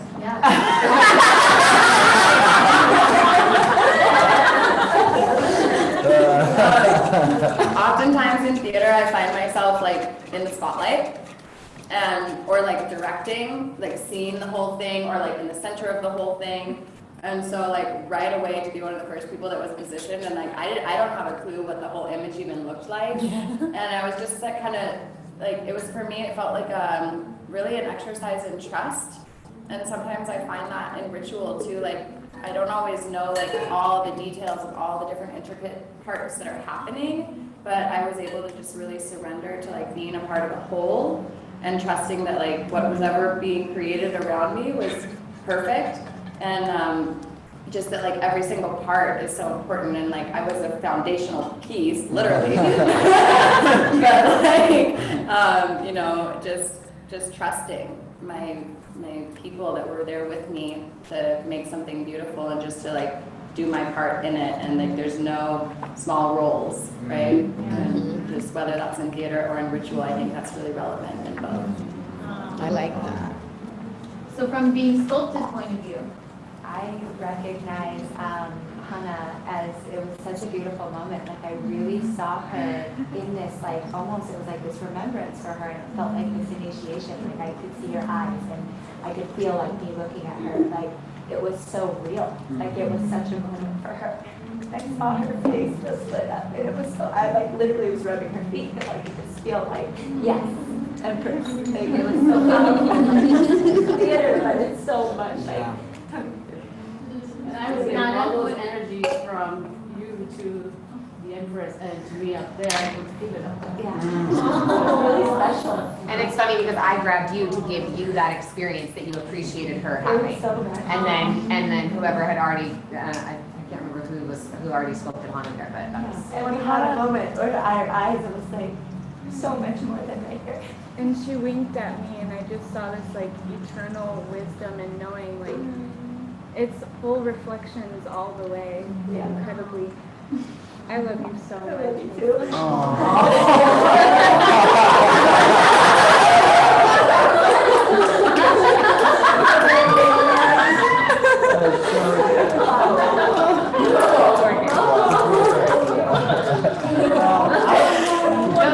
How to pull the Empress card today too. Not today, but at the beginning of Oracular Arts, and we did Apple divination.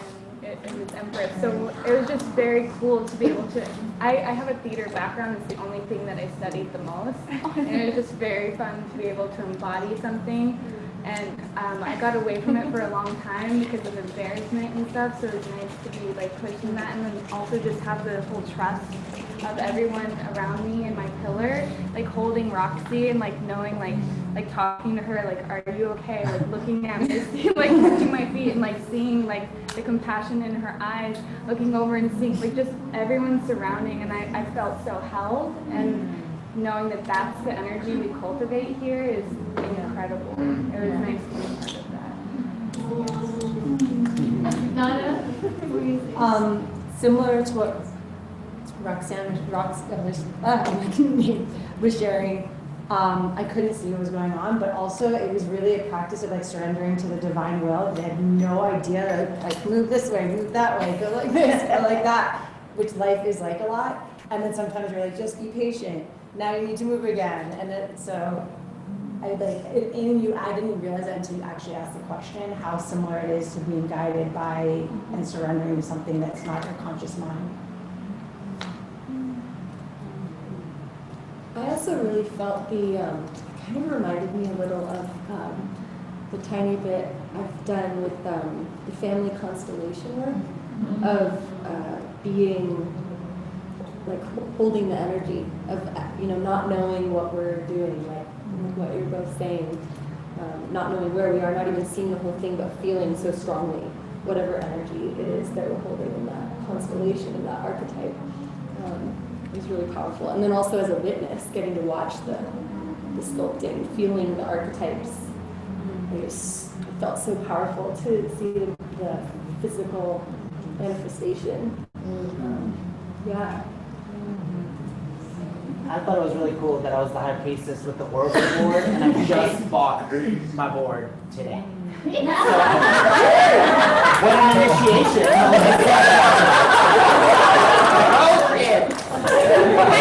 And you had Hathor and the moon at your feet. Yeah. Oh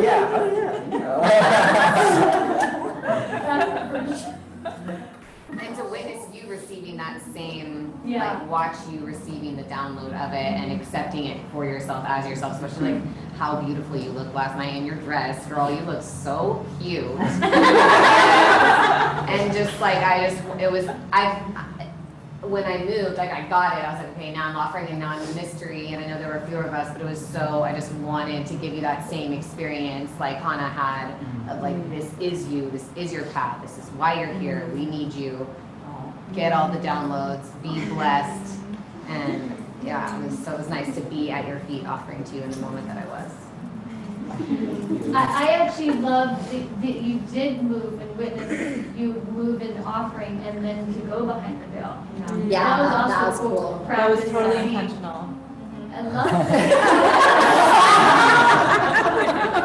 And like just to witness the different expressions of the archetype in a person in movement and sculpting, that was really cool. Anything else? Just the act of that, solidified certain symbols that I think I'll remember with the heart. Yeah, totally. Can we do that all the time? That's the plan every time. There's a lot of archetypes to go through. Yep. All right, so we're going a little over, but that's okay. We're gonna take a 10-minute break max. Is that 10? 5? 5. 5. Okay. No, 5. But say 5 because it ends up being 10. Exactly. 5-minute break, and then we're gonna come back and we're gonna switch gears and something else. We're gonna offering to all of the archetypes. Yes. And also, I just want to pick up everyone on Zoom. We love you guys. Thanks so much.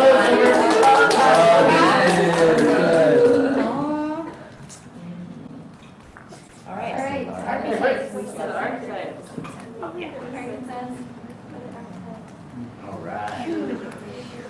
Yeah. Now, real quick. Makes so much sense. Real quick note too, why we switched it up is to actually see the archetypes in their flow. From like Fool to Magician to High Priestess to Empress, so you see the flow of creation that way. How like the first couple were a bit more like funny and like ambiguous, and then by like the Empress it was like we got it, and that's what it's like with that pathway. It's like by the time you're like getting more and more into manifestation, you can really like, feel that. And just a quick note, the Fool is between in the Robert Wayne tradition. Catherine Hokma, Magician. Catherine Bina. High Priestess. Hokma and Bina? Catherine Barrett. And then Empress. Bina and Hokma. So it's interesting to note, you have the supernal, Cather,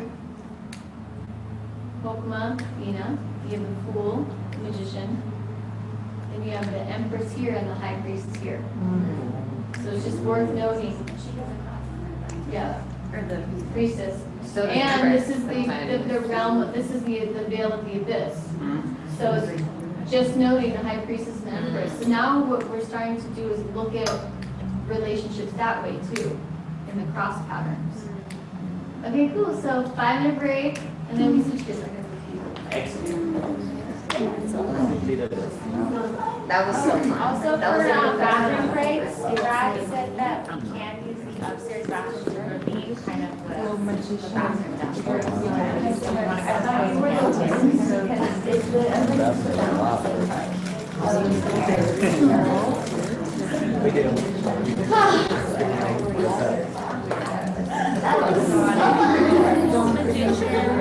High priestess empress.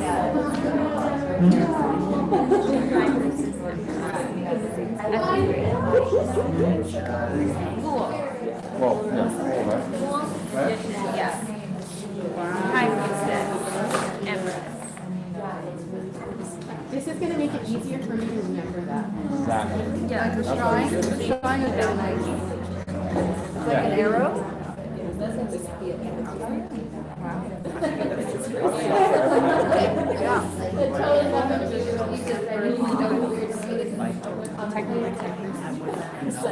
Oh, yeah.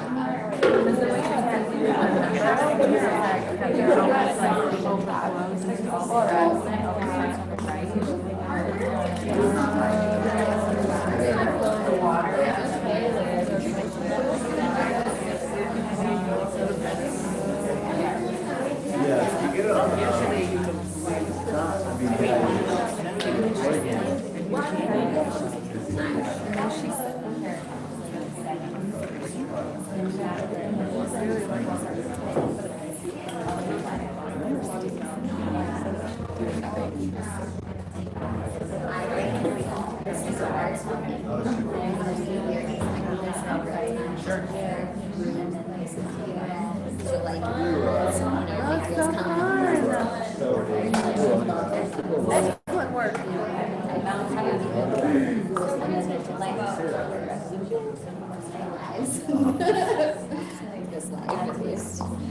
Oh, what do you guys do over there? Little shots of like adaptogen, just like Oh. everyone's kind of like That sounds so good. and yeah, That sounds awesome. yeah, green juice. Yeah, this is what you were talking to me about yesterday, right?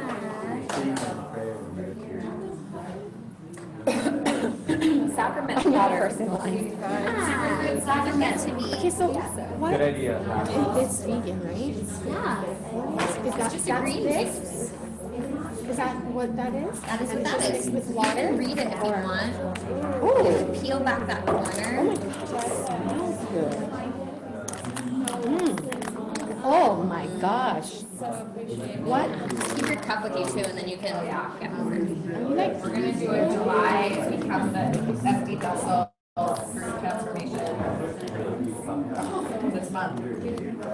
Oh wait, wrong side? I'll help you. It's the right corner. Are you kidding me? I'm like, And your husband's vegan, right? Both of you.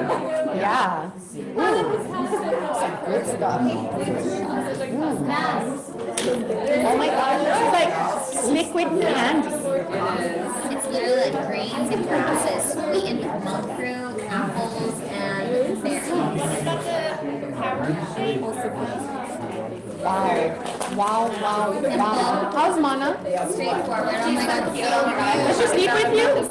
She does. I'm gonna be the top parent. Did you take a photo this morning?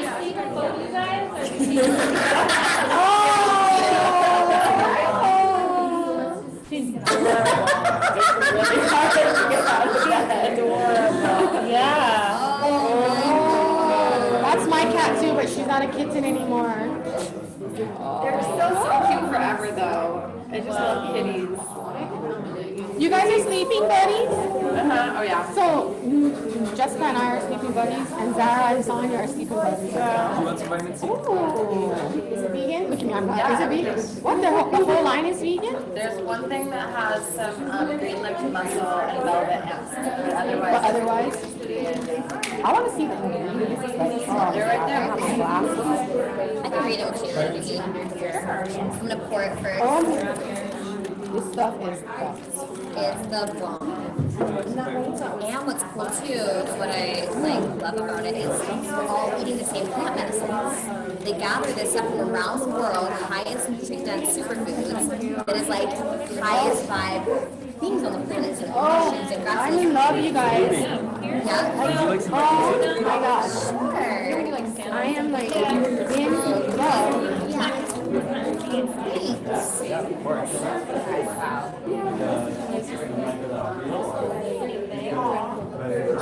Chelsea, do you want to be my teammate on this and make shake? I know. Yeah, sure. I'll pour it and then I'll get more cups to have. Do you want me to make it on the I need to pour this and then I'll have you make one more and then we'll get it. I need a big cup. Yeah, we can get it. I mean, like well, that. if you have a cup, you can fill it up. At lunchtime. At lunch. Right. And then I'll just sit.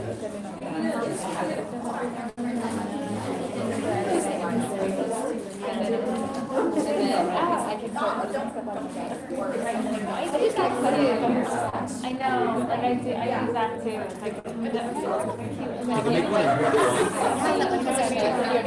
I'm gonna watch this.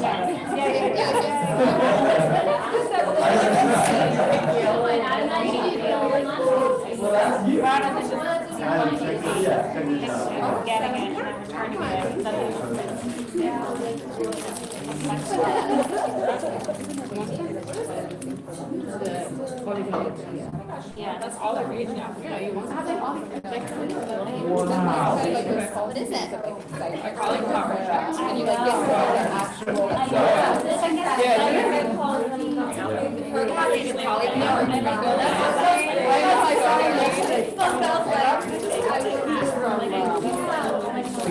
Can we take? Let's make an announcement after.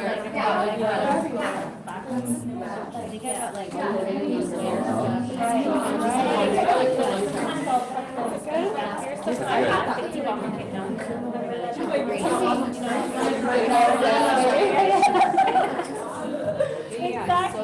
Oh, I need to go to the bathroom.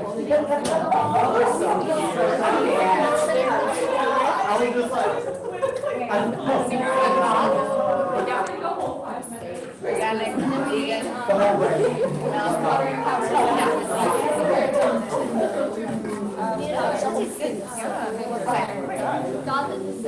Cheers. Thank you.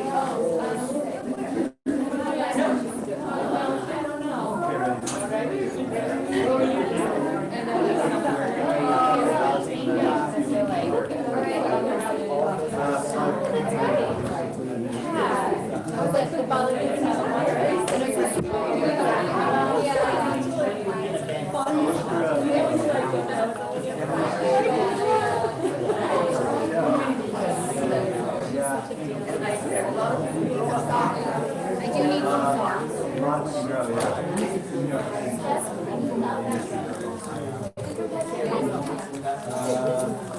Well, I guess since I was 8, high school.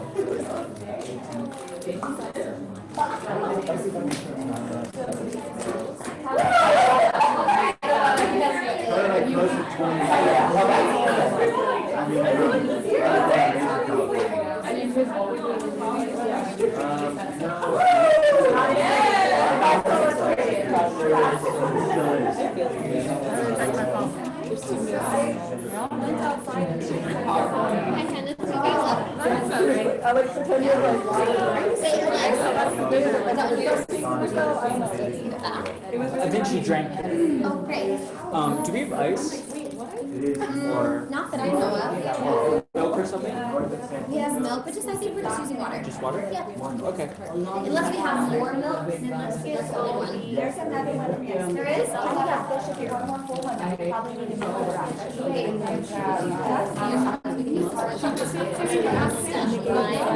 Flip it to her.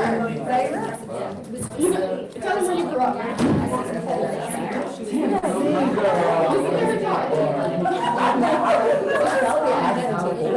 No, I don't have one.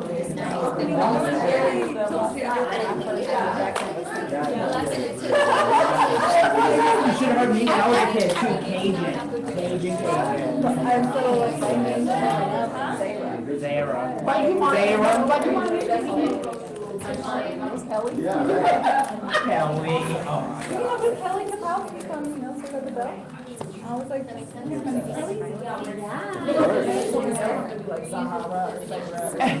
Sarah. Come on, Kaz.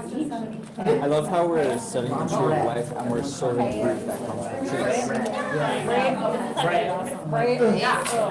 We're gonna do a July group transformation with all the oracles. Yeah. Is it 30 days or is it 30 days? We can be like committed to our practices too, like be doing the rituals, be like if we want to do a water fast or like if we want to like write our intentions or like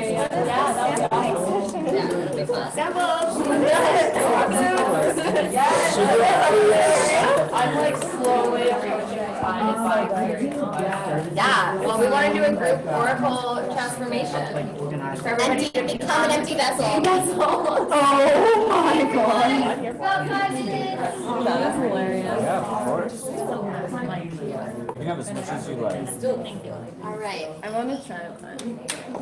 There's Isis. Yours is probably creamier. Is it the power shake? Yep, this is power shake. Water. Hey everyone, we're circling. Oh yeah, I think this is like all that you gave to me. Yeah, it was good. I was thinking. What's the best when you're out punching? Oh my god, yeah, just good. I lived on ICU. Soleil was all like not eating by the last week, you know. She was like, I feel so nauseous, I can't eat anymore. I'm just gonna live on Imperium all the time. And then she got back and realized she's like, I know. She's like, I thought this was just like apple balance. never had that thought. Like she was puking every morning and we're like, I'm here. Totally. She's like, I had a weird period. Yeah. That was an option. It's hilarious. So soon. So soon. We met? I mean, I did a reading for them, and I was like, whoa. Really? I met them. Whoa. As like his life path. I was like, I can't believe this is like such an honor, but it was really cool. Yeah, we did the training. She did it. Do you know if she has names yet? No. Is there where?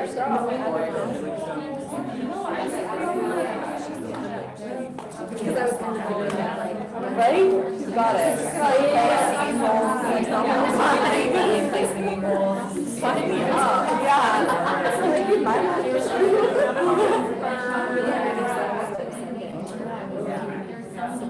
There's so many different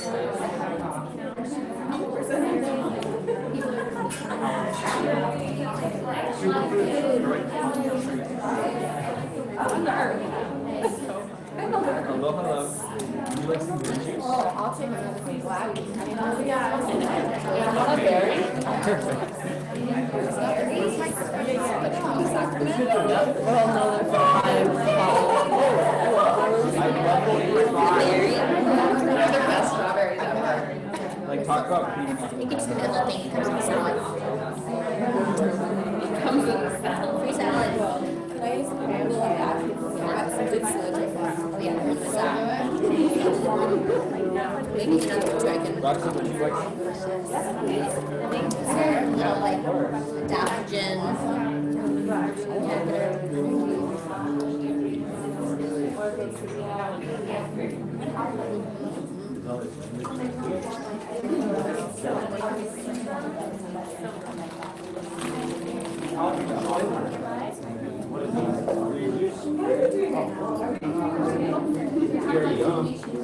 I think we should make one more. Now that I'm here. It's kind of been changing my life. It does that. Careful. In a good And way. then like if people want to know about it, I'll tell them about it and use it. If they want to sign up. It's kind of hard for me to try to focus. I'll maybe start working on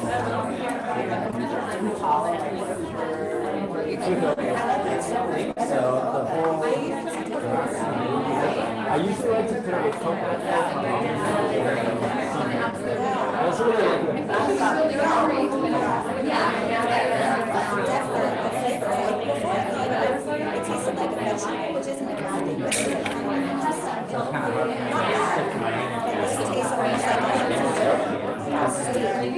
Listen to my little message.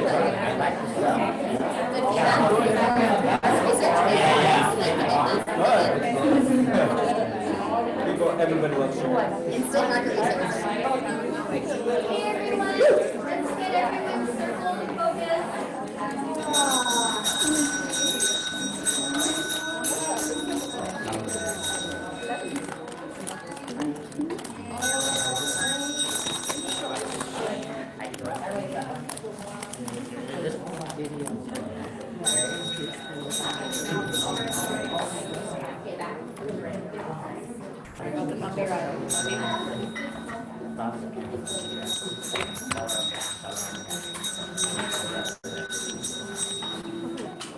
Okay, are we all here? I'm just in the bathroom. Okay, so while this altar is being set up, I just want to kind of give context just for what we're going to do tonight that's related to what we just did. So,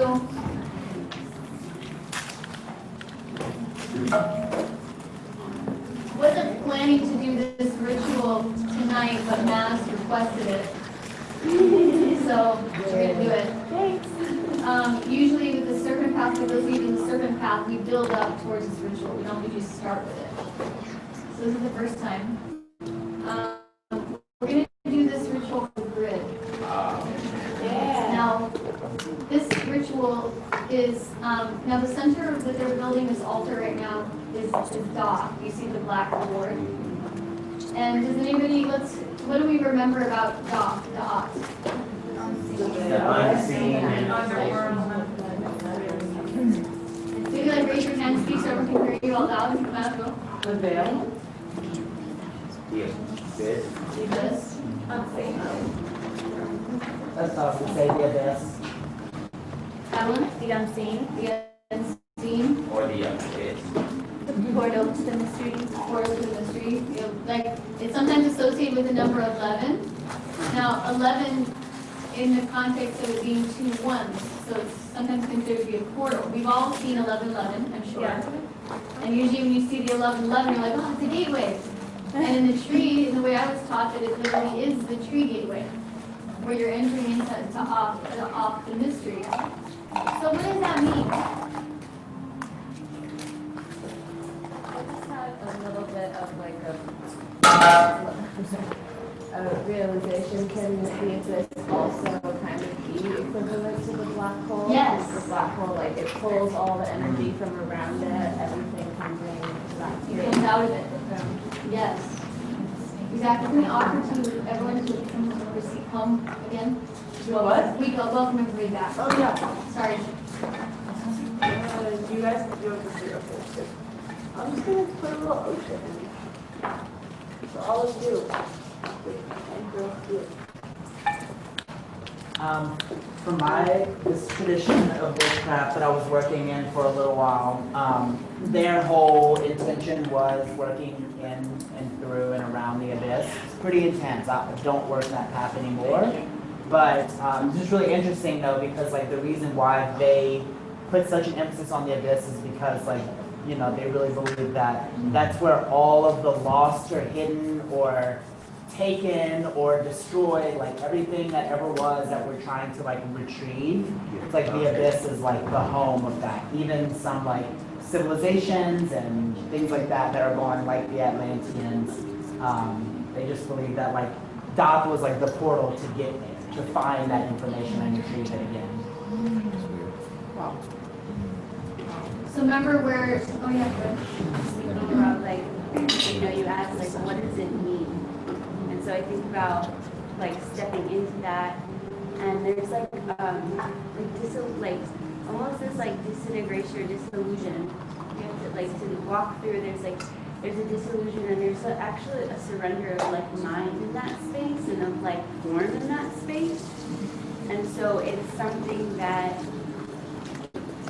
it's not human anymore.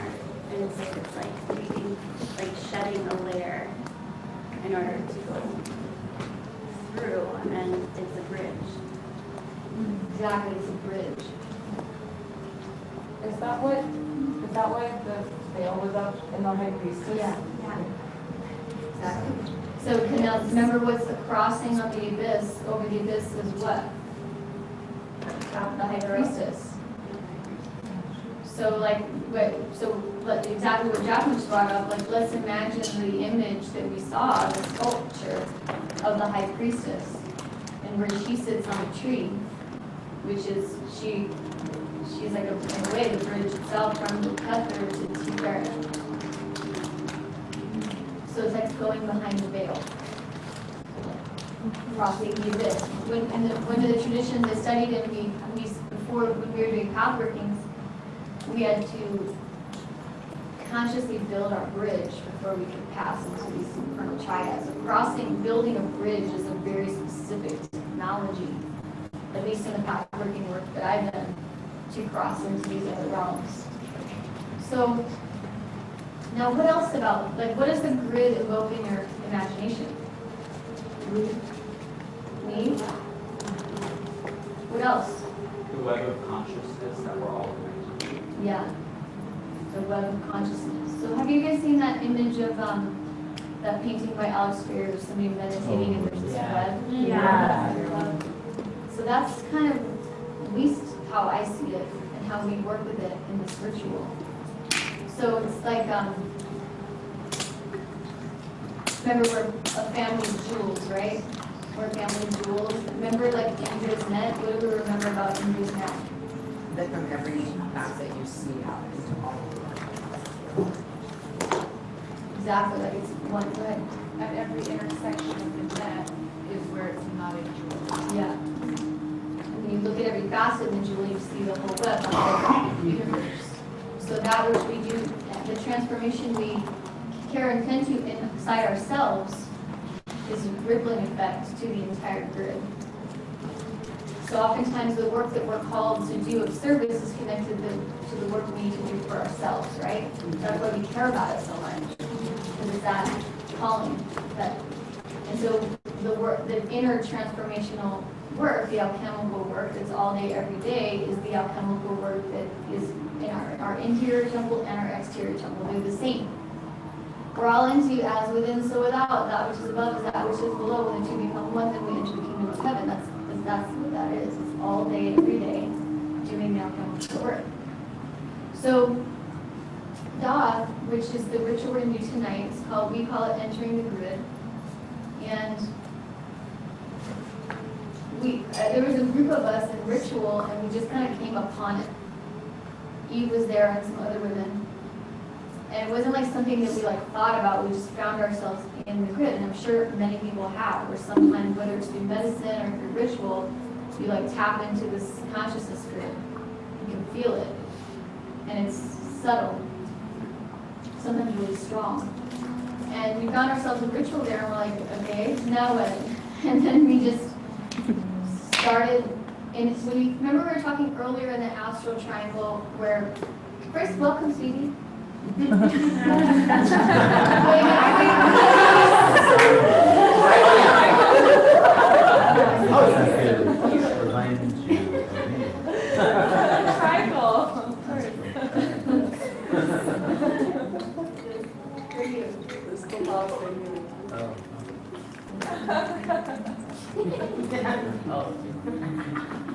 Okay. So remember we were talking about the astral triangle that from the physical world, which is just Malkuth and all the other 9, which are other realms in the unseen. If you look at where Doth is, good job everyone doing this tree. I mean, Dom is pretty like high up in these realms, in the tree, in the body and consciousness. The astral triangle we talked about is this place where projections of hope, spirit, joy, sadness, the projections of the human experience get tossed into there. Like all of our fears and our dreams, and where, and sometimes why it's called the astral triangle is it's also can sometimes be very the realm of like Mayan illusion to sift through. And the projections that we put into there or the projections that we're tapping into.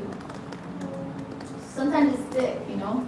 Sometimes it's what's mine and what's theirs, or, you know, like the never-ending story, when that black cloud of nothingness grows and just sucks up everything into it. And then he's like, betray you! And he pierces through to bring light through the cloud. It's like the collective subconscious. Exactly, the collective subconscious. That's what that astral triangle is. It's really associated with the subconscious.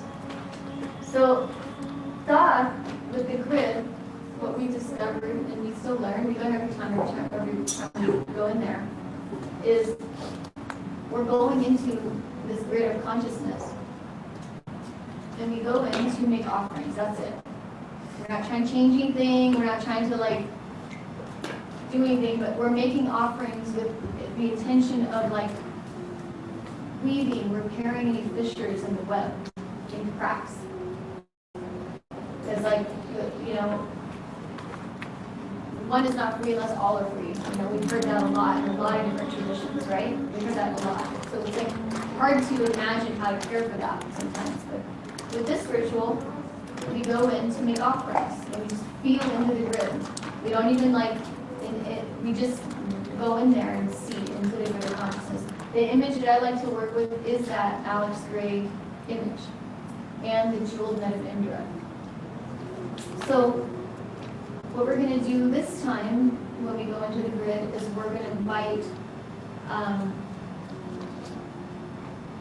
those that embody the archetypes, some of those from the group as the archetypes, to go in as an embodied archetype to make offerings from your archetype. So an example, you were the Empress, Hana. So you would enter into the grid making offerings as the archetype of the Empress into the grid of consciousness. So what we're going to do right now is we're going to do the quick divination very fast on what offerings to make. And so like yesterday we did a divination and ritual on what is a ritual that we can do to humbly request a dream or receive a song from the dream time. So there's a way you can work with the board. This one is now we're asking what offerings can we make that can help bring beauty and help make more beauty in the grid of consciousness. And so here we get more refined. So once we work with the board to find out, and now we have the dot board. So we're particularly, the dot board is the black one. We're particularly wanting to direct our focus of offerings to dot in the dot grid. So that's why we're using that as a main board. Does that make sense? So we start to get more specific. Remember we were talking about specificity? Now there's also it's like following intuition, of course. Like sometimes you just feel it, but you don't need to get that specific. But sometimes it's nice to be specific. So, and what I found in the last couple of months of sharing divination and discussing divination and learning divination, what's helpful is to do it and talk through it at the same time. Do you guys like that process? Yes. Okay, so I think we'll just do it again. Right? Are you feeling that? Okay, we have a short window, so we're going to do a quick divination. We're learning about speed divination. Yeah.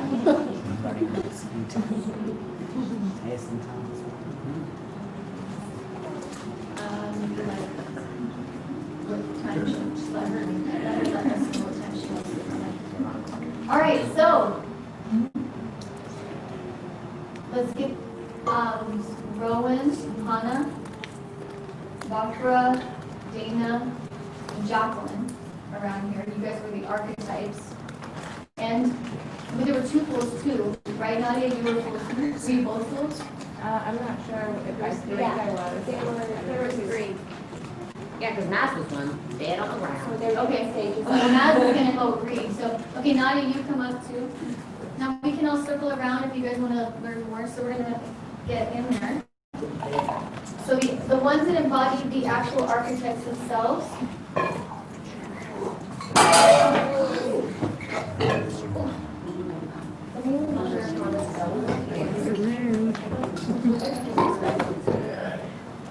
So there were 3 versions of the fool, right? But you were the fool that hadn't fallen off the cliff yet. So you'd be the one that tosses. So you can sit in your sode, you can move your sode. And you can sit on or not like that. Yeah. Okay. And then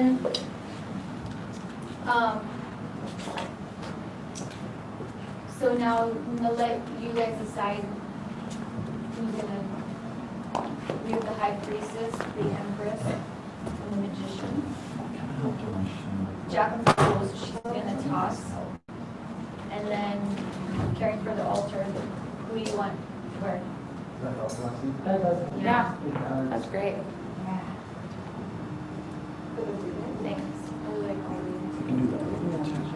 Okay, so let's, okay, sorry. Okay, so, the magicians, there were 2, right? There were 2 magicians? Yeah.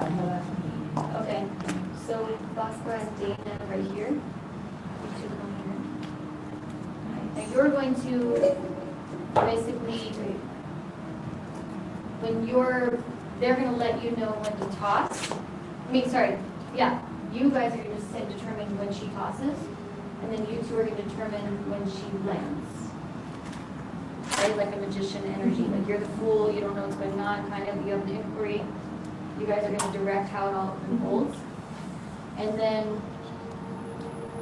the Empress is going to tend to the offerings to the cauldron. So that would be Hannah. There's Hannah right there. So you can work with them, let's get her set up. And then the High Priestess which was Rowan. So Rowan, you're going to be, let's switch it. Let's make the, just for the context. If you stay right there, you stay where you are. Move the water over there. And yeah, medicine's over there. You're gonna move this over there. Bring all the medicines over there. Then you bring them closer. Okay.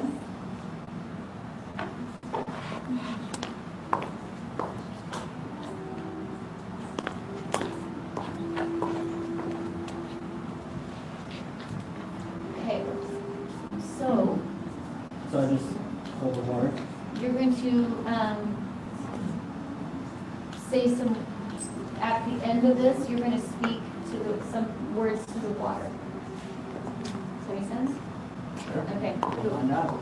We're figuring this out. We're figuring it out, yeah. As we go. That's how I do. Okay, so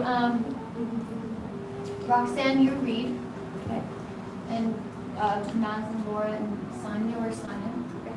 Okay, cool. So we're going to help interpret. We're going to all interpret, but we're going to help guide interpretation. Now the dot one's a little trickier, right? It's hard to see. Do you want my light? Or do you have? Sure. Maybe once that we roll them and toss them. Yeah. So now one of the magicians, once we're ready to start, one of you is going to spin the board, and then the other one is going to say when to stop. Literally spin it clockwise. Okay. So somebody can come here. And then the other one will say when to stop. So now we start with person offering.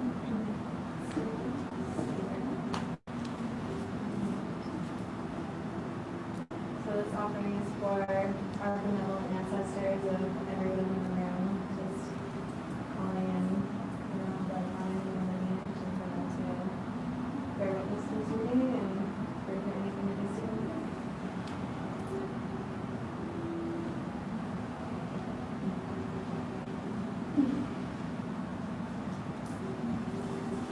Then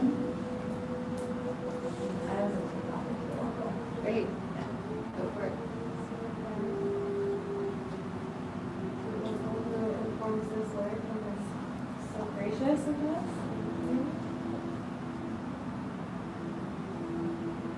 You say you want to clean out the tools.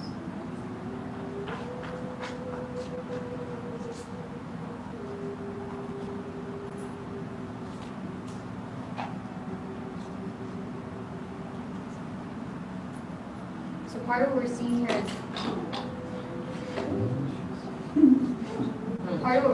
here is the whole day is divination, right? It's not just here, because now the divination of how you all naturally divine who's going to be what archetypes, you know, through your own intuitive sense. Even when you thought you knew who it was and then switched, and then you intuitively divine that, that's informing this ritual, that's informing ritual tonight. So that's why the art of paying attention with the oracle is really important, because it's all divination. Okay? How's it going over there?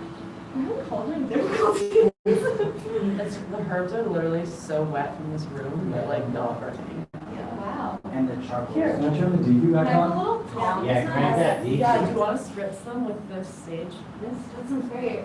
And have the Thomas. Great, okay. Here you go. Good job. Yeah. Okay. So, now, now this is how you set up the altar when you're spinning it. So, for whatever reason we don't, usually we have all of the elements here, right? They're out, they're further out, which we just roll with it because that's how it flowed, and there's a reason for that. Now these also indicate soul contracts. So if a dice or a tool intuitively is placed out here, it can relate to soul contracts and or past lives and or beings from the other side, communication from star nations, offerings to make to star nations. It can be a lot of things.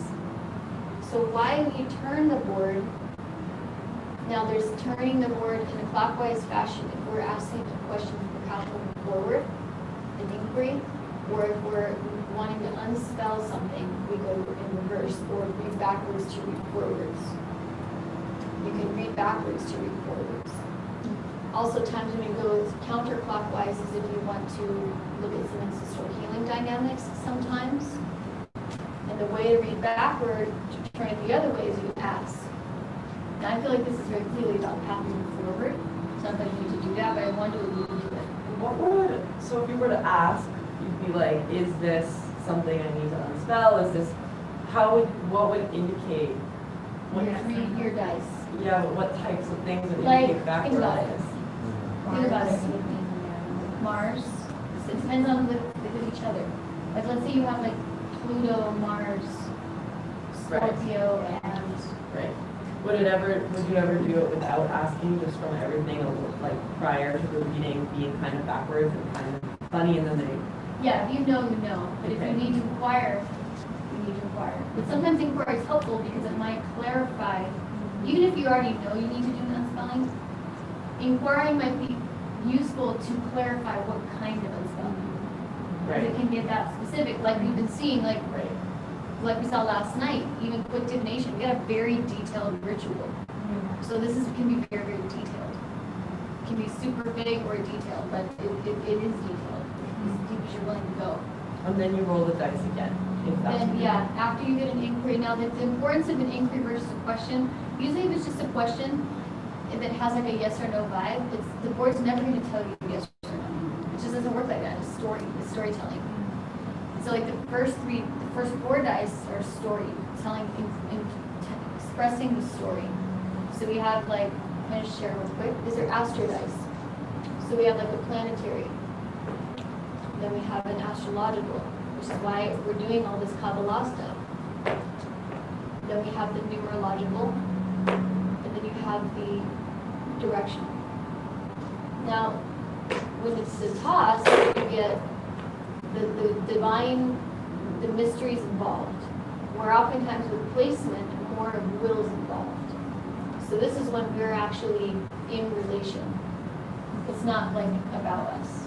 So we have an inquiry, but we're inquiring in divine counsel.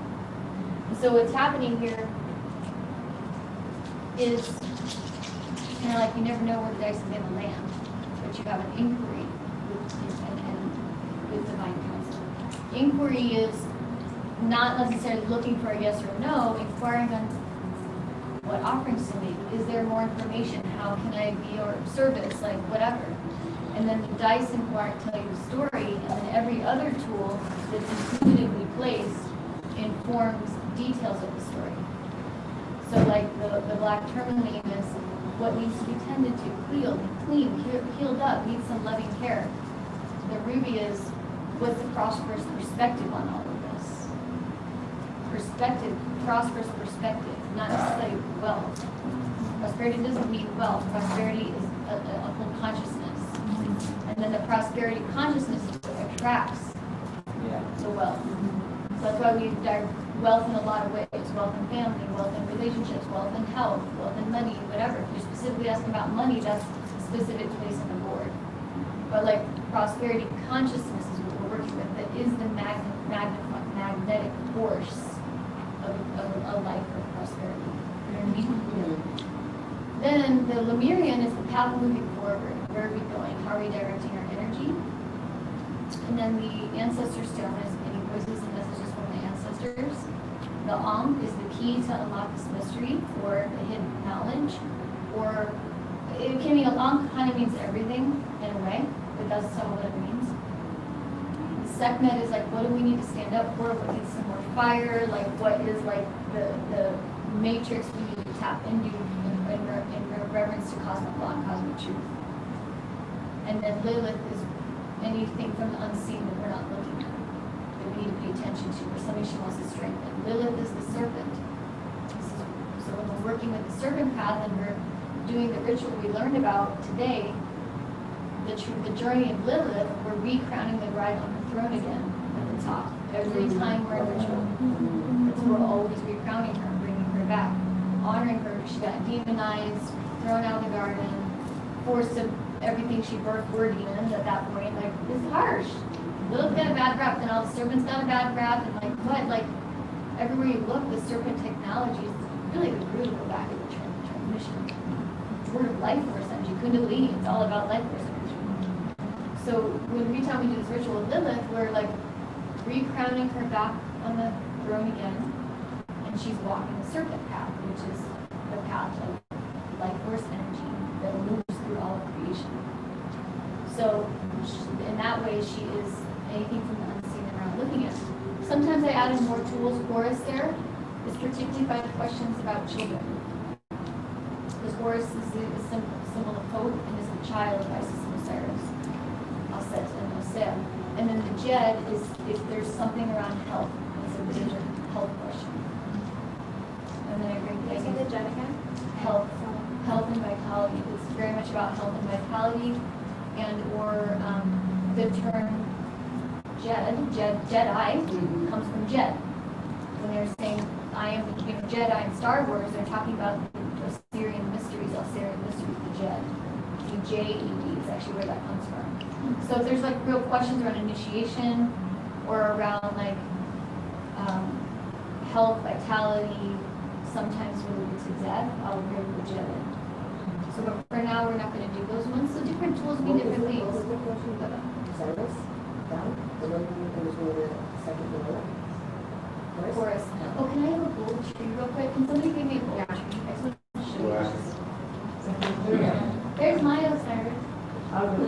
He's so cute. He's looking real cute right now. Actually, those nice little pigeons.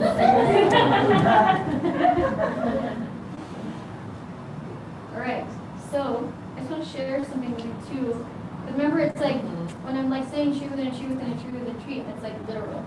It's not just like a cute thing. It is a cute thing to say, but that's not entirely. It's more than that. So now, imagine where those tools go on the tree in the sphere.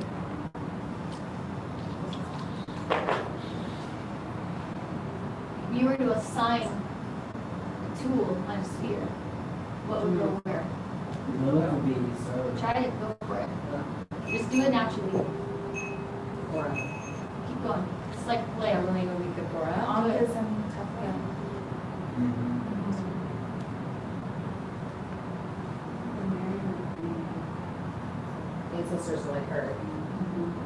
Look at the dice. They're like lonely. The directions would be mouthpiece. Yeah. Oh yeah, that's good. The Marion and be careful. Yes, I agree. Planets and Pokemon? Planet Geist? Or not the planets, I'm sorry, the zodiac. Yeah, Tourmaline Tourmaline. Yeah, Tourmaline would be involved. That in what? That in Mars? Is it just the zodiac? Is it Pokemon the whole zodiac? Is that the symbol for it? No, that is. That's the planet. Oh, I put the wrong one, my bad. You could also put the ancestors. Yeah. Numbers would be in, I guess, Sode. Or Code. Shouldn't the Prosperous perspective be on Netzach as Venus? Oh, Yeah. I would say. And then maybe she's this, Yeah, and then the ancestors in there. That's not what I was thinking too, the ancestors And then, The ruby on Jupiter. no, the ruby's on Netzach. Nice. So let's look at it. So this is not how I do it, but it doesn't matter. It doesn't matter though because Could be. yeah. I think that it is, I think that it should be. Yeah, that makes sense. We're getting close. That's what I said first, yeah. But I think the directions make the most sense on that because it's literally how we navigate here. It's up to you guys. Mm-hmm. So let's just stop for a second. Let's just contemplate. So now, that's not how I line it up, but it doesn't mean that it's wrong. It's really about like how you see it. That's the most important thing. That's what is so fun about this. Like if associations for you, like the black tourmaline on Saturn with Vina is how you feel the divination association, then that works. You know what I mean? It's really up to the diviner, but knowing what your tools are, what they're for, and how you use them. And my whole layout is super different. Will you show us yours? No. This is good. Like we just learning together. This is like what we do. You know, Kabbalah. We come around, we explore, and we learn, and we contemplate. Like some of the things you guys chose, I'm like, wow, I've never thought about that. So it opens up my door of perception to consider that. So it's like awesome. Would you, is this an intentional choice to have 10 pieces, one for each Sephirah? 11 pieces, one for each in every reading? However, that wasn't how it started. Yeah. So this is the thing about the divination board, is it like teaches as it goes. It keeps evolving. It's a living system. Just like the, you know, we talked about Kabbalah means to receive. It's a living system. It's a living blueprint. It's constantly growing and alive. So that acknowledgement applies to the board. It never stops teaching, which is why it's so fun to be in relation with it pretty regularly because it just teaches consistently. Okay, cool. So we did that. So now you saw a tree within a tree within a tree. So let's remove all the tools.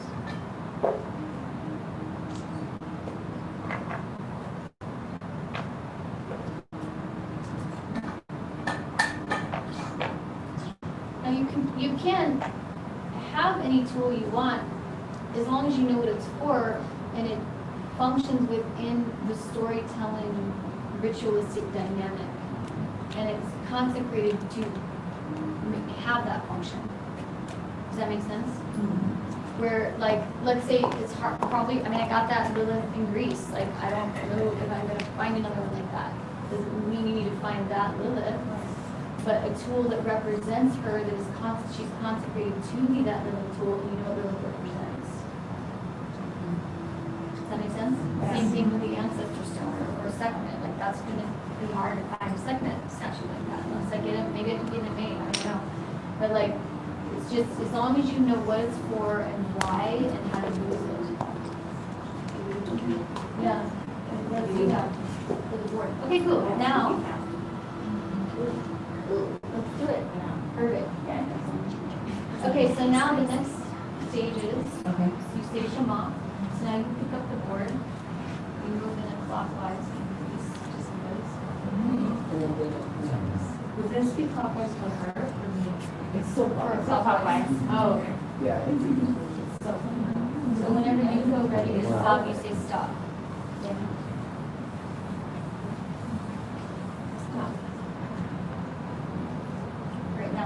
in all the boards. Exactly how they are. So now, oftentimes you look at the altar layout. Now, usually there's something on all the altar pieces. But we didn't this time, but that's okay. So here, what indicates your altar alignment is the lineup of the planets. So, in this context, what was Shazi's archetype in the tarot? The divine masculine. So this lineup is in relationship to the divine masculine. So that's probably an indication of the grid. So that's the first thing we see, the divine masculine, with the lineup of the altar. And the lineup of the altar is related to the divine masculine right now because of Shazi. So whoever the board pointed to would indicate what that is. It's just like everything. And the reason I'm walking through this is indicating how everything is divination. Like why paying attention is important. Because then we like actually see the story telling itself to us through us. It's not about my story at all. It's nothing to do about my story. It's about the story we're living inside of this, living mythologically. We're living inside a myth of cosmological consciousness. That's what the grid is. Do you still do the thing where you point the sign at the planet that we're currently in? We used to do that. I do that if It's a very specific question for someone. Yes. Okay. Great question.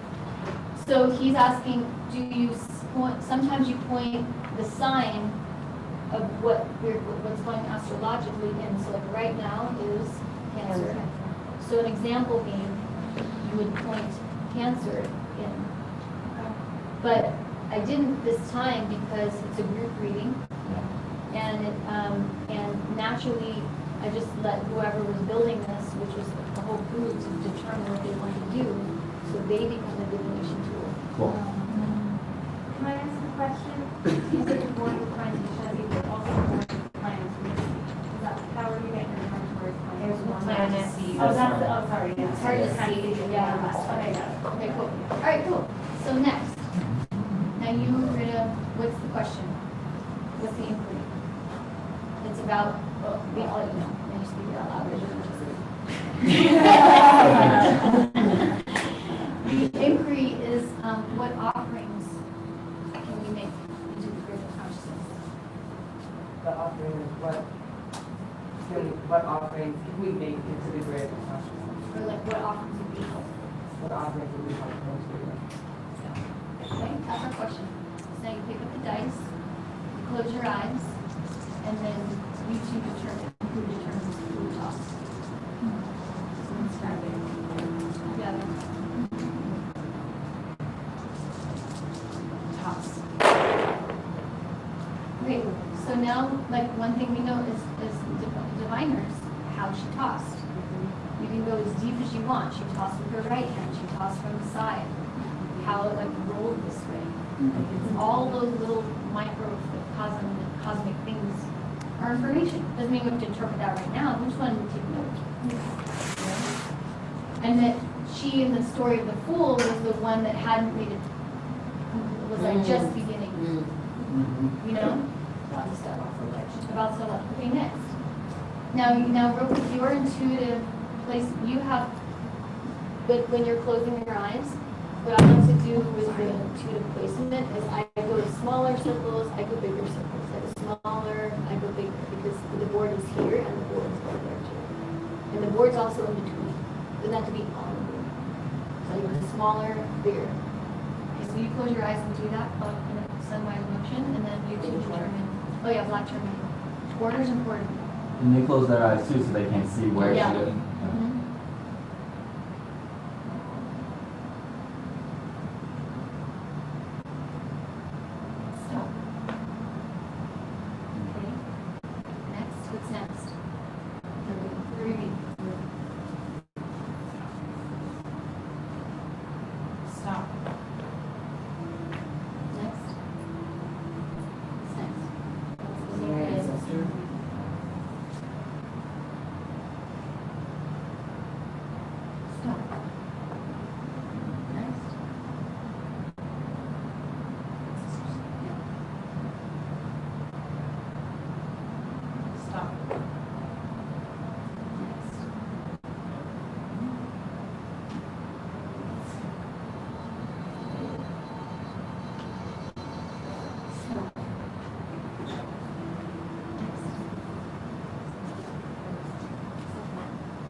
Yeah. All right. So I'm going to pee while you guys start divining. Swell. Now the divining key. First note. Now where do you start divining? Is sometimes a question. So the way that I start divining, you can do as you wish, but I start divining outer in. So I start on the outer dice, and then I come in on the inner dice, and I finish with the directional. Why? Because the outer is more subtle realms of conversation, and there are different alignments. And I also look at alignments of planets, like the planet is Uranus. So it's not just that Uranus is like between Scorpio and Libra aligned up with the 6. You see there's an alignment there. It's also the direction in which Uranus is moving and where it's lined up in this contract here. So it's, we're looking at different directional dynamics, but we don't want to get too caught up in this in our mind, because how does that relate to here? How does that relate to here? This is when you're thinking your astrological chart. It's like how everything's working in relationship to each other. So I start with the outer, then I go in, and then I go in, and I always complete in the device section story with the directions, because the directions oftentimes can indicate timelines, literally directions, or what I'm doing this morning. The first thing we went this morning, before we did the Neteru. So north is associated with me. We were talking just about the grid, which is about me. So it's like everything is just like this wild world of communication. Okay. And then do you do this last? Yeah. Yep. So I'll probably be back from peak by the time you get through that. Oh, yeah.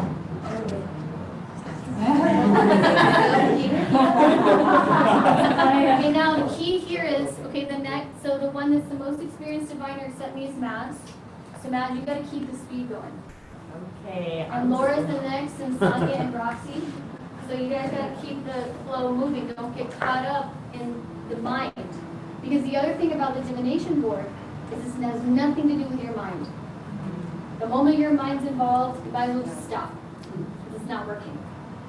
Basically, imagine that you're entering, like the board. So 1 second. The board is an anchor, a divination anchor inside a divination house, inside a divination world. So it's not just what's on the board, it's also the messages you hear around. Maybe if there's a lot of chatter, there's something about focus that needs to be brought into the grid. If there's like water spills, maybe that's a water offering. It's like all of those micro details. It's not just the symbols on the board. It's all corresponding relationships. Remember in the tree, we're looking at the tree like 10,000 ways and all the corresponding relationships. That is the most important application to this board, is corresponding relationships. Paying attention to what you hear, you see, you feel, opening up more psychic abilities. In the tree, we have 32 different intelligences. So when we're talking about accessing our intuitive nature, there's 32 intelligences that we're getting into through the tree. That's what we talk about with memory cause. Can I ask you a question? So there's the compass in the middle. If you were incorporated, sometimes like the directions come in, would you consider this to be south or north, or for some reason the like actual directions were coming in, would you do like that's east? Yeah. It just depends what happens. Yeah, right? it depends. Yeah. But I can say the way that Laura, Jessica, and I set up the little boards for in the direction, based on these. Okay. And keep it quick and sharp. Don't get caught up in chatting too much. Keep the, because then that gets us into the mind. Okay. I'll remind them. Out to end. Okay. You guys see? What is this red dice? This one? Sagittarius on the line of Venus and Venus. So, starting outwards with Uranus, the 6 between the star and the moon, Sagittarius in Venus, and then separate north in the sun. And instantly it seems like we're making offerings, right? And makes the whole thing oriented towards the divine masculine. So it's almost like there's offerings on behalf of the divine feminine to the masculine, like from the heart of the divine feminine, like seeking the truth. Yeah, the cosmic law and cosmic truth, and like it's in line with Aries in the southeast, and like Seknet is she defends cosmic law and cosmic truth, she defends Ma'at, and we're like entering this whole new cycle on Earth right now. And so in honor of this new cycle, like the Aries at the beginning of this cycle, we're making these offerings to restore balance between masculine and feminine. Okay. I also feel like we talked about night being where midnight, where the souls are born. And 6 is Tiferet, which is also the innocence of children in the heart. So I don't know a lot about Uranus, but the arrow cup, or like the middle, Sagittarius has the arrow. So maybe somehow with like our offerings of like the souls that are coming in, that they we're still working with the grid of building the new. To like receive the souls. Yeah, like to help the grid for those souls to come in a direct way where they can be here. So they're in alignment, their masculine and feminine are in alignment. 6 is we do the work of that balance for those souls, so the grid's like offering that to the grid, so as they come in, it's a clear, direct entryway. Yeah, I see reweaving the net of stars element too. Yeah, 8 of water. Uranus is also proper of the floating rocks. And so it's going towards a tree.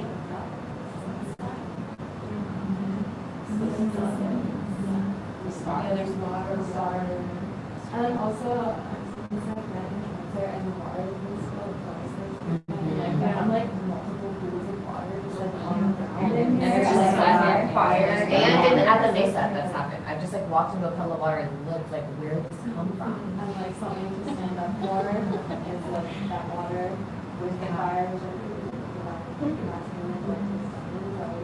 And she plays the Feminine to the masculine, feminine to but the masculine, and Sag is also pointing towards the water and the arrows.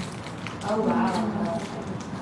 yeah, it's like the waterways, like with the serpent lines, like making our offerings to the water. And it can then what looks to be clean levels the fire. And Leo heals by being The shadow Leo.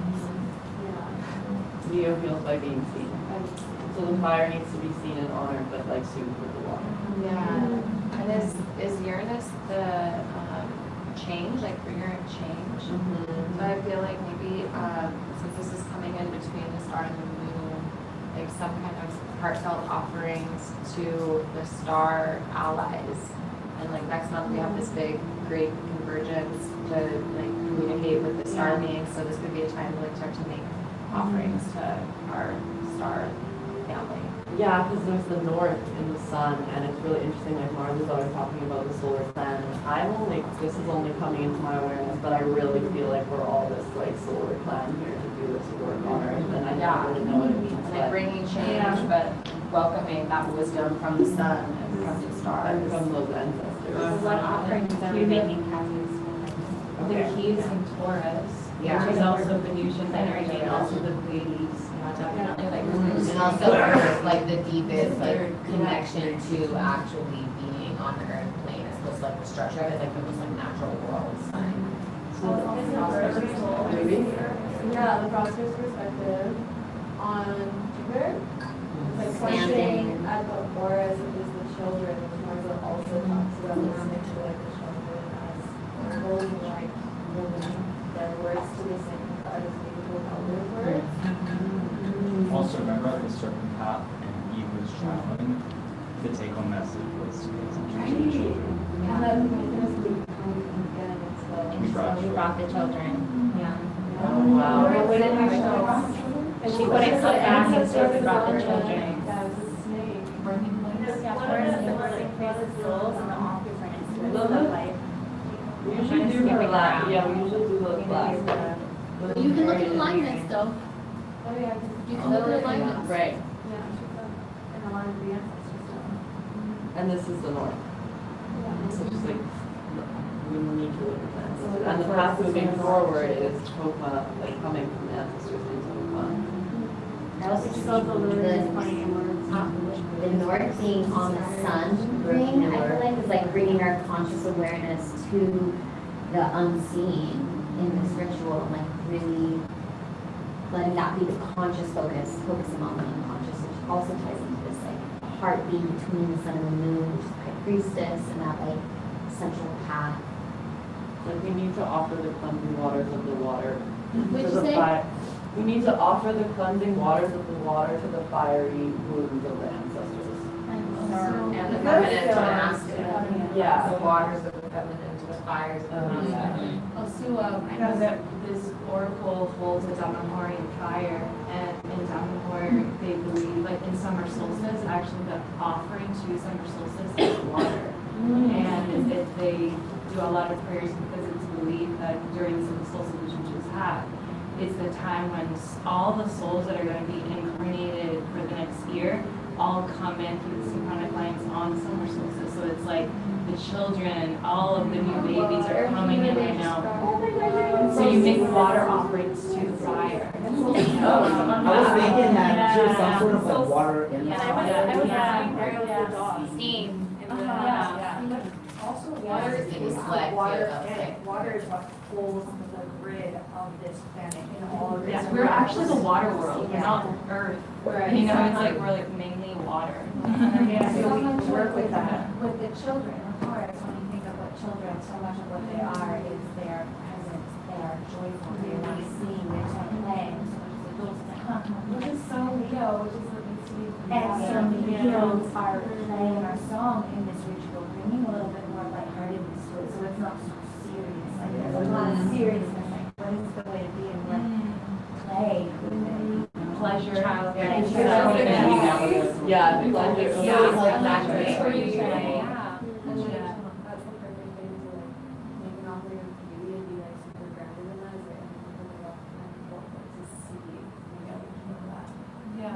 I like this because I think that's like saying that like there's like two sides of like the like Leo energy, like we were talking about today about performing. Like you can be playful or you can be a lot. Like you can not be authentic and true in who you are. That's like the shadow side of Leo's like performing nature. Or you can like, use that gift of fun, creativity, and playfulness to be able to help others too. Yes. And something I just thought fascinating, the charcoal and the herbs weren't working, so we had to do a water offering before we started. Well, that's real. Also in relation to what Misty just said is on the serpent path, and so those processes, and we teach them through playing and through imagination and not forcing them, so it's like slow and through children, so we're helping them grow, and the process is slow, you know, you have to do help overnight, and so just that aspect also to really nourish and take your time and really be patient with it as well.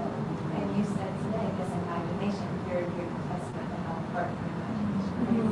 I was thinking, I don't know if this is any correlation, but I was thinking the water to the fire creates steam, which that then brings in the air. Yeah, And I feel like also Yeah.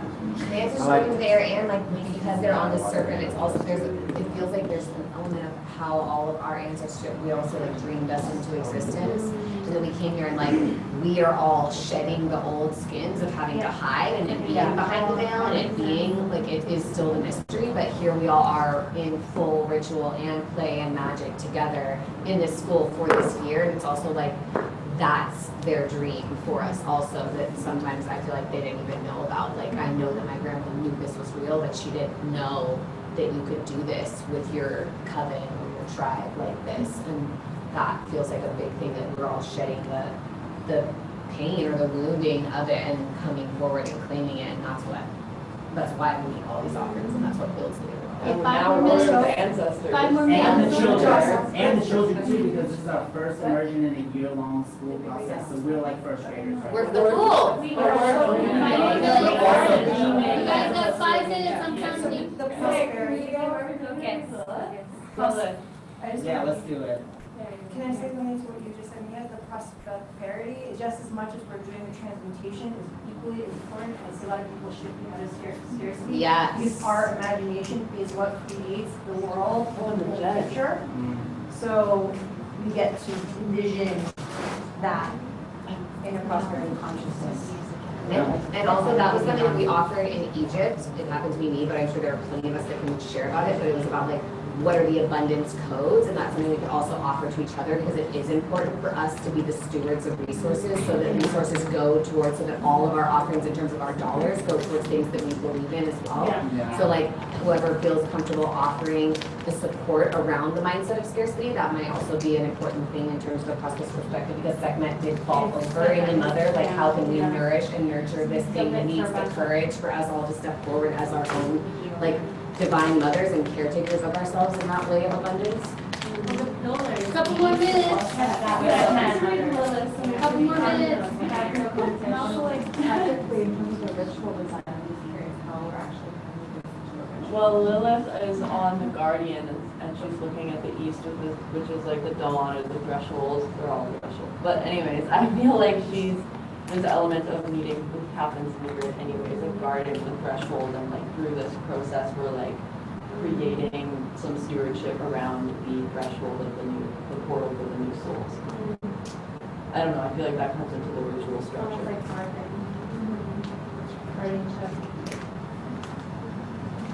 So how about this being a water offering, which is very feminine to like, I mean, I guess anything could be anything, but to the solar, like masculine force to bring balance in this, the two archetypes for this new like children that are being incarnated now through the process of pleasure and play.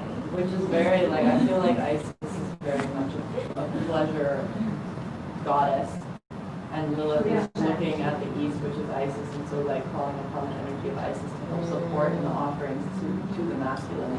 Yeah. I mean, I think in terms of the grid, like the way we would make offerings and to be there, like offerings of beauty, and just seeing and witnessing what's happening. So much healing happens when you just witness and allow that process to unfold and make the offering of beauty. Something like that. Yeah, I also see like a reweaving of the grid, like fixing and like reweaving and like connecting back the knots for the children and the new souls that are coming in. Not just new souls too, but our children And now, the children that that are the ones who here now. Yeah. As leaders into that. I like Yeah. like a listening prayer for the children of the souls that come in through the solstice portals. And part of after the offering of beauty, there's a space of asking to listen to the voices of the children. What if we also, like, there's 3 men, which is sort of like maiden, mother, crone, or matron. We could also, like, where's that one? Oh, yeah. It's okay. What I about? don't have to be a man. I have to be the high priestess, so I'll say. Yeah. Well, that's interesting, actually, because he is two-spirited, so. What is your preferred pronoun? Any pronouns are fine. Yeah, okay. But it would be interesting to do like something and like balancing, bringing that triple goddess to the masculine with water, like even just blessing their feet with water, us like. Hey, wrapping it up. I feel like the 6, which is Tiferet, is in between literally the sun and the moon, so we all honor within our own center, the masculine and the feminine. And I also feel that we have some form of honoring the water within ourselves, and you speak that into the water of the air, to link it into the grid of this planet. I'm also seeing the potential of like our own inner child, like letting our Yes. our inner good, like welcoming a channeling from our inner child to tell us what it needs support with as we tap into the collective of all the children. Yeah. And then making it playful. Yeah, like the theater. Yeah. That was so fun. Bringing back our inner child. And she said that. And she said earlier that the breath is the best thing we can offer, and so we laughed. It's like we all gave that offering of laughter. And go in the grid. It's beautiful because we have the cosmos here, sort of like maybe more the manifesting here, so it kind of feels as like heaven on earth. Yeah, and also It's also right on the Mars. And it's right on Pisces. Question, Yeah. did you say this is the path Okay, moving time forward? up. Time's up, but we got the answer. Okay, which one? Okay, focus. So now let's clean up the rules. Now guide them the math. Okay, so use the sprints again to clear up.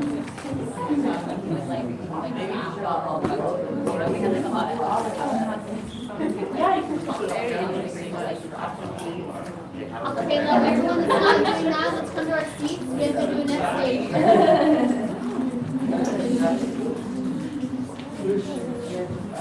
Yeah, then back on this.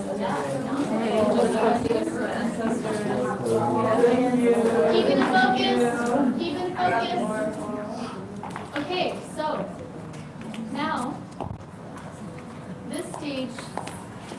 First off, Cassie and I are just sitting here. It's so beautiful to witness everyone divining together.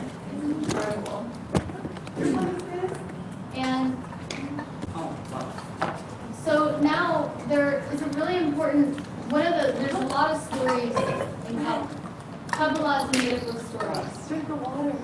Oh no, he has to say something. He has to say something. Oh, yeah, Okay, yeah, whatever needs to happen. Say something right now with the water. Anything? Whatever's coming through you right now. Thank you to the sacred and holy water within us and without us, surrounding this earth that we live on. May the waters cool the heat and intensity of this world. May the waters cool the climate and the environment. May the waters cool and cleanse and refresh our spirits and our souls and add a lightness to our lives. May we move through these challenges with ease and grace. May every sip and drop of water on this earth be healed. May it be empowered. May it be charged and consecrated with our words, with our hearts, and with our actions. So water. Drink it up. Drink it up, drink it up, drink it up, man.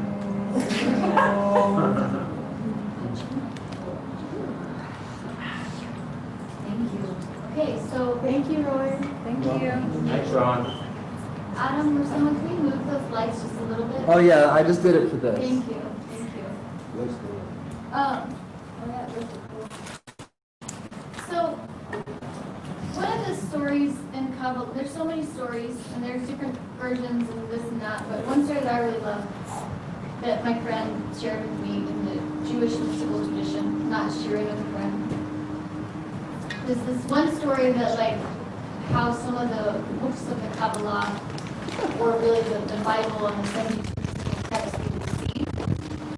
And he says that one story is that Enoch went out into the desert with 5 scribes. Went out with 5 scribes and drank some fire water.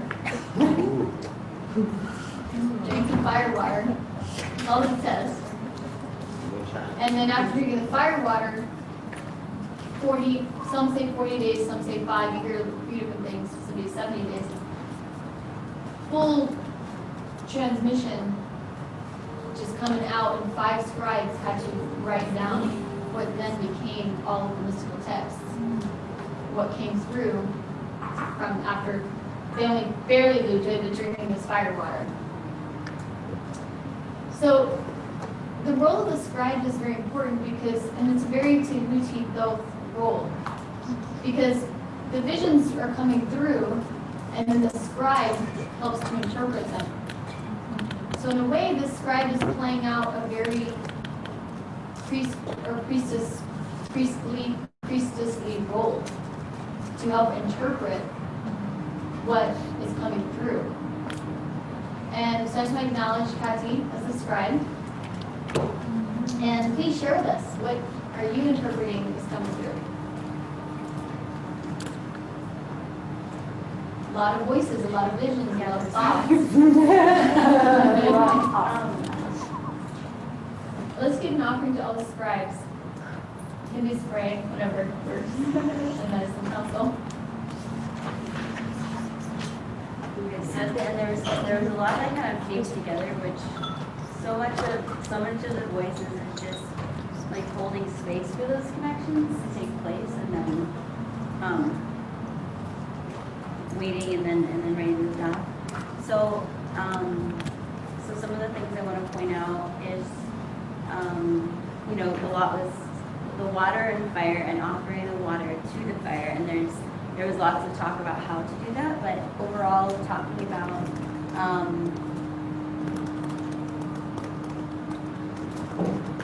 child on the other page. Okay, so we talked about steam. So the water and fire interacting to create a steam or a mist of some sort.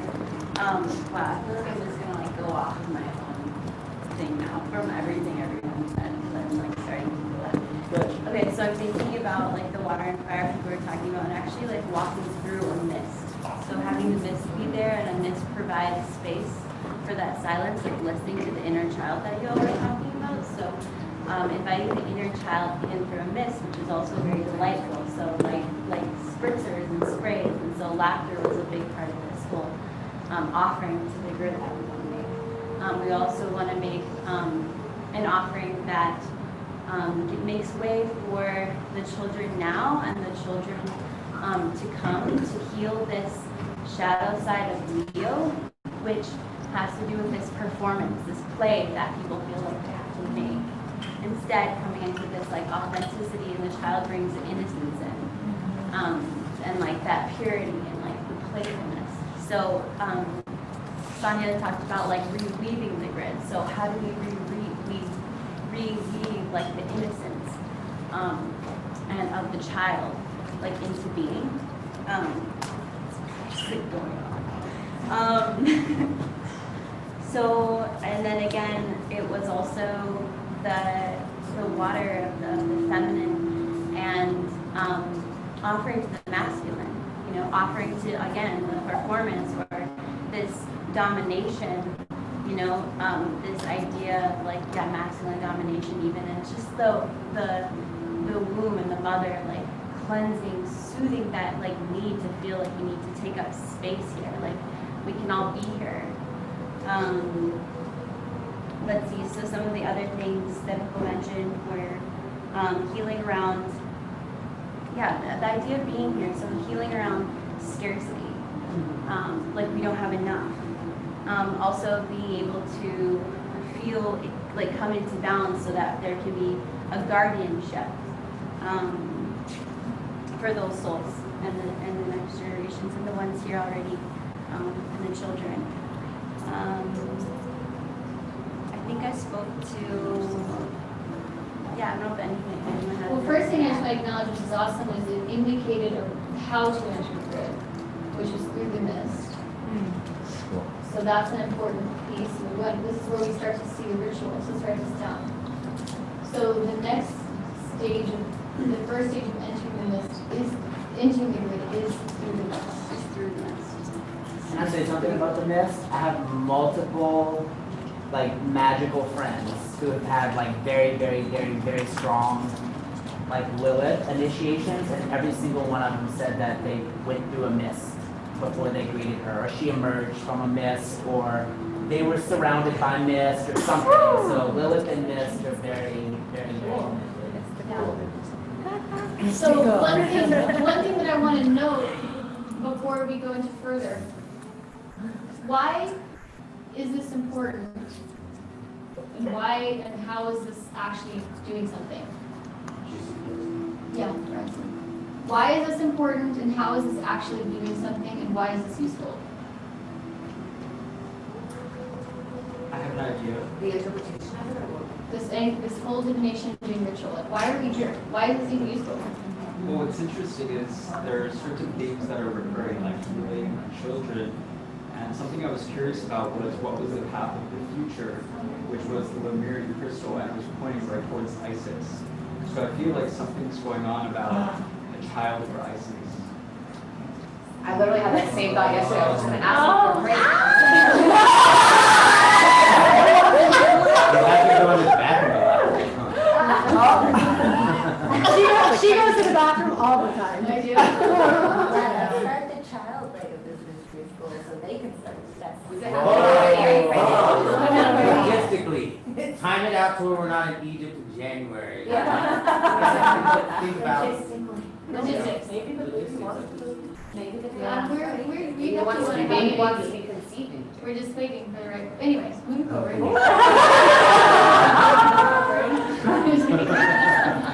We plan on having a baby, it's not like a new thing.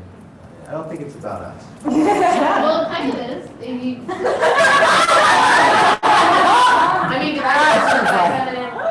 The cursor was pointing right towards ISIS. Whoa. Okay. Cool. So here's So why else do we do this? Why is this even important? I don't know. I can relate to a couple things on this board though this time. Like what's the use of doing divination and it going into our imaginations to make To offerings? support the to world, support the ascension of the planet. How does it do that? I think By Let's being- Let's get talk about how does it support the ascension? By restoring balance, especially in the energetic realms, but also in our relations to everything, to ourselves, to each other, to the elements. The Zoom room says it's about staying in conversation with the universe and weaving a story. True. Yay, Zoom room. So much as to be in service. Yeah. Also, it's just like we did earlier, how we like embodied the archetypes. You like start to perceive things in a different way, and as you like reweave the story in your own mind, and like you go into the grid and you have these embodied experiences that like ripples out, and even if like the only node that you're healing, or the only fissure that's being healed is within you, that's great. It's like one thing that got healed. And at a time where so much subconscious wounding is being surfaced through our physical world in very, very heavy ways, by going into this childlike essence into this whole subconscious, the ripple of what we're sending as a group individually, and how much that can be in aid of like resources for people to access in their subconscious space right now. And then it's not about us too, like it's about reading what the oracle says or what's being given to us. Like that's a big thing that I find my students always ask me, like, well, give me a ritual to do, like tell me what to do. And I'm like, no, you have to find that for yourself. And so I love that we do that together as a group, instead of even like that's how you do all the things. So like, oh, the Lord told me to do it, instead of it being like, this is Isis's way and like I'm gonna teach you guys what to do. It's like, no, the board is gonna teach everyone what to do together, instead of it being about any one person. Specifically that, because it's the unseen, and there's emerging so much of the tree is the unseen, and we're listening to the unseen and working with the unseen and offering through the physical to integrate those. Ayla, and then Rachel, and then Sonia. Kind of going off of what you just said, it feels like there's an aspect of reaching towards the unseen realms, and simultaneously the unseen realms coming to the manifest. So the as above, so below, as within, so without happening. The unseen coming into manifest, and us reaching from the manifest into the unseen. Beautiful. Rachel? Oh, I was just witnessing like and this has been such a big theme around human vessel, and how like in that moment, watching everyone just become so clear and so empty, and just like the ideas like flowing through like water, and just like the self-cultivation that it takes to be able to trust what comes through and to be unfiltered and to co-create and weave. The universe is constantly co-creating and weaving, and not having to be something and seeing something manifest that way. Sonia? Well, Jacqueline's beautiful prayer last night, if you guys remember, she was saying we should all get into the water and express ourselves, our childlike self. Oh yeah. And Thanks for reminding me. And that's what the board said. That's what I said too. Maybe we're supposed to do this ritual tomorrow at the river. Yeah. Probably tonight as well. Or some other aspect of like to play in the river together. Yeah, River Day tomorrow. Yeah. So I think on a really on a human level, as far as our relationships, it's like the coming together to align and create in spirit, and we're all in this room together, and then it's like allowing that creation to connect us with one another. And so it's that learning to walk and embody and living in spirit with one another and being able to carry that outside, just be able to live more intentionally. So beyond the mysteries, it's like just teaching us to live in grace here a little bit better. Yes. In the 13 Moon Mystery School, we're in the Moon of the Muse, and it's all about the inner child and transforming energy through play and inspiration. Dolphins and it's a big energy. Just pointing to the vision of the 7 generations and the mystery school. And what I was witnessing was just seeing our children come alive in each of our eyes as we were lit through and lit up, and actually embodying the mystery school that we want our kids and our kids to be in. And then also there being this like ancient remembering as we're all lighting up and all of our studies kind of coming to life, we're also remembering together and actually embodying that collective mind together. But always bring it back to the 7 generations and the mystery school lineage, and really tuning into what is, like getting the instructions from the oracle in terms of what is the mystery school that we want to build for our children's for 7 generations. It just becomes the school. Yeah. Yeah. It's no longer a mystery it's school. just school. It's just school. It's one school. It's really beautiful to watch. There's a lot of communities right now working on bringing people together and finding ways to share information. And I've heard of a lot of trouble and everyone accepting that there's one consciousness coming through. So I really want to honor you, Isis, for always bringing it back to the Oracle.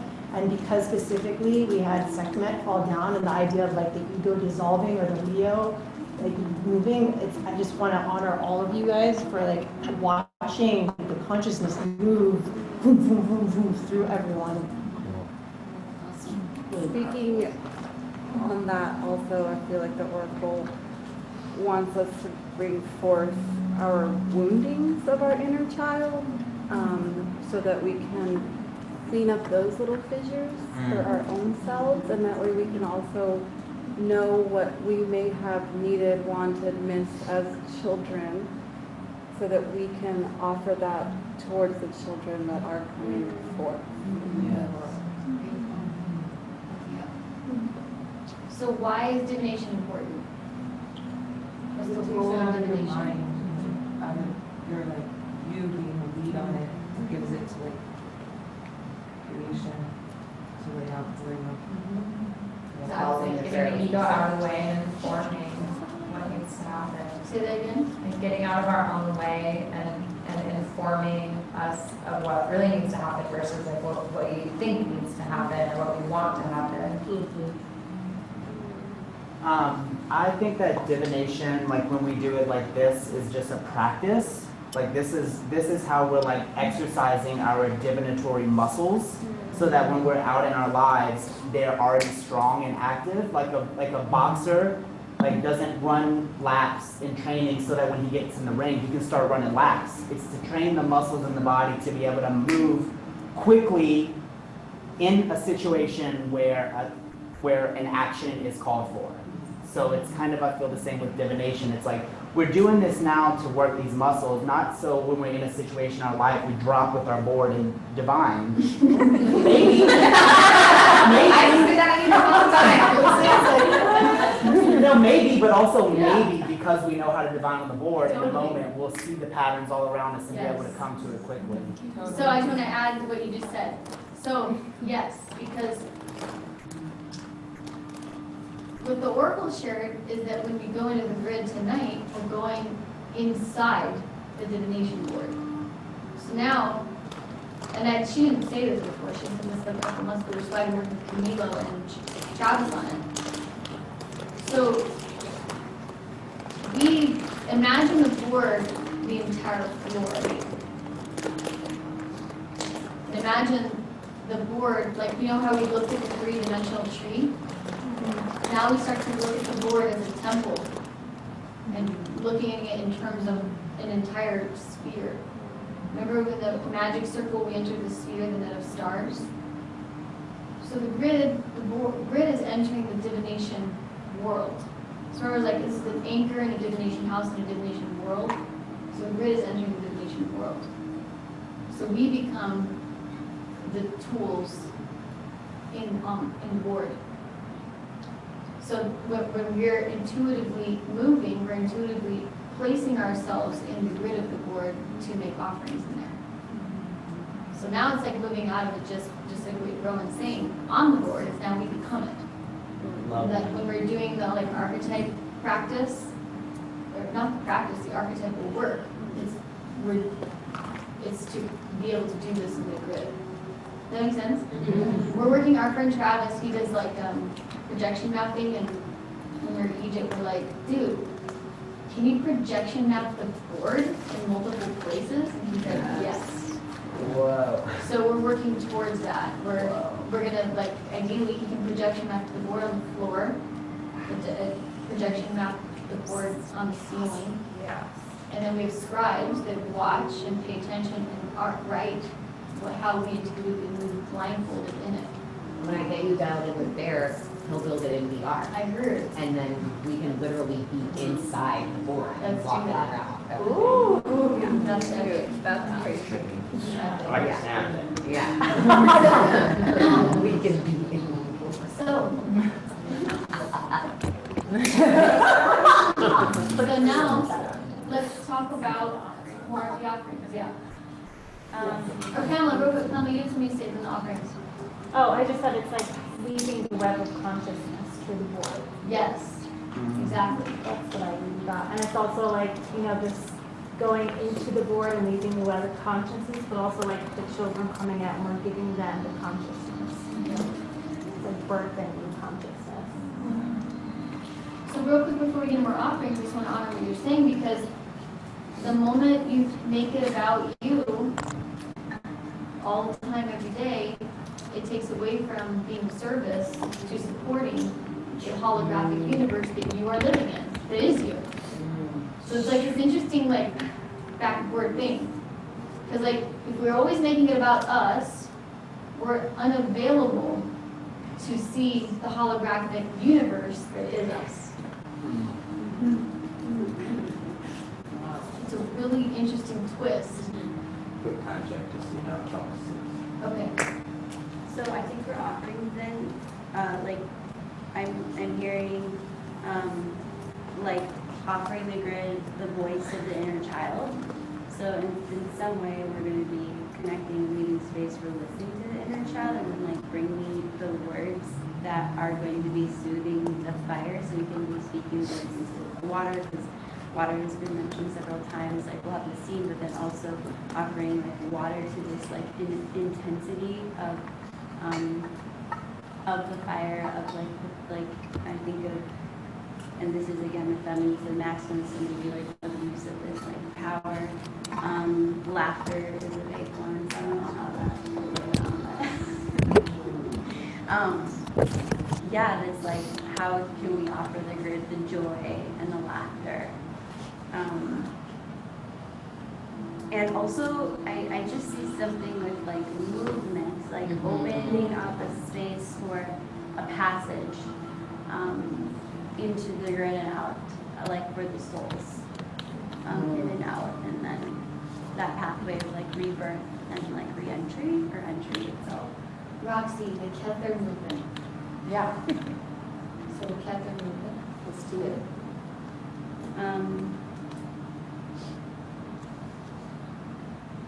And then, So- real quick, sorry, Ayla, the Sophia.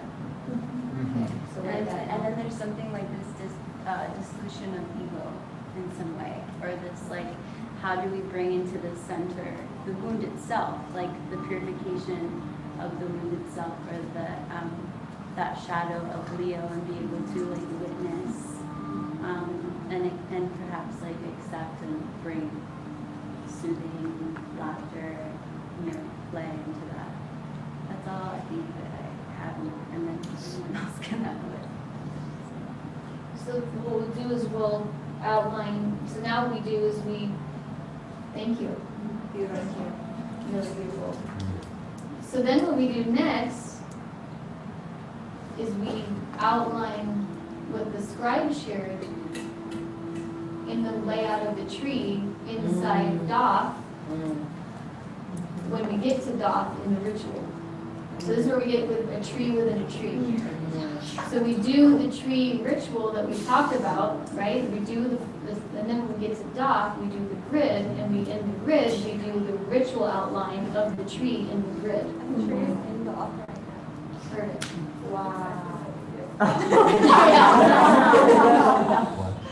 Tree what? It's in It's in the So tree within tree within tree within tree within tree, right? So that's what this is why when we're learning, we're like, dang, this structure is so helpful. It's so helpful. Wow. I think it was interesting how we're talking about how we're living on a divination board in a sense. And I noticed yesterday I put my backpack in the corner. So I think another piece of this is making an offering towards the healing of the divine masculine so that we can move away from patriarchy and live in greater harmony with the earth and fight climate change. Yes. Yes. Wow. I've had a vision for a really long time of people coming together and uniting with the elements, not necessarily in fighting climate change, but harmonizing with the elements and using our intention to bring balance as a collective. Balance. Yeah. That's a better word. And then you're the one that brought it here, and you're with your mom, and it's like about serving our Mother Earth. Yeah. That's excellent. I had this moment whenever the set net fell over, like I hadn't said anything yet, but it kept coming to me, so I figured why not. But it felt to me that Sekhmet falling was almost like this like ferocious, strong woman that is coming into our world now. It's like she's almost laying herself down so that we could, in a gentle and sweet way, honor the masculine instead of constantly like, F you masculine, F you patriarchy. It's almost like she laid down so that we could approach it one time in this like, oh, I'm shaking right now. Like, yeah. Something like that. I don't know. I'm like really shaking. I definitely felt like that too. that. That feels good. Strong. I really appreciated that you brought the word harmonizing, harmony, like with the female and the masculine aspects, because something that was being brought forth earlier was that the oracle is always in harmony, and when we let that through and we embody that, then we bring the earth into harmony. Very well said from the Universal Empress. Well,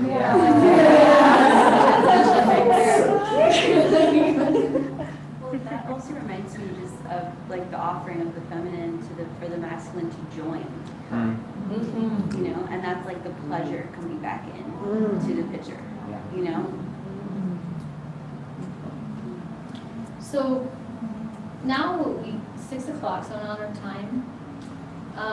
So what we're going to do is this whole circle is going to be the grid ritually. And so remember your first rituals you learned. We're going to start with those, the rituals that were passed. We're going to start with LBRP and those. And we're going to work on doing the layout of the ritual, which Adam is going to be part of that. The dinner. And then remember the archetypes that you were sculpted as, not the one you were reading, or like sculpting, the one you were sculpted as. Yeah. Right. Spend more time in this dinner time contemplating that and come, whether, if you have an outfit cue, if you don't, no worries, but come in the energy of the archetype you were sculpted as. Okay? I feel like I'll probably be in Anubis again then, because I was a pillar in here doing the thing, holding down the corner, and usually whenever we do the grid work, I'm Anubis, Okay. down the corners.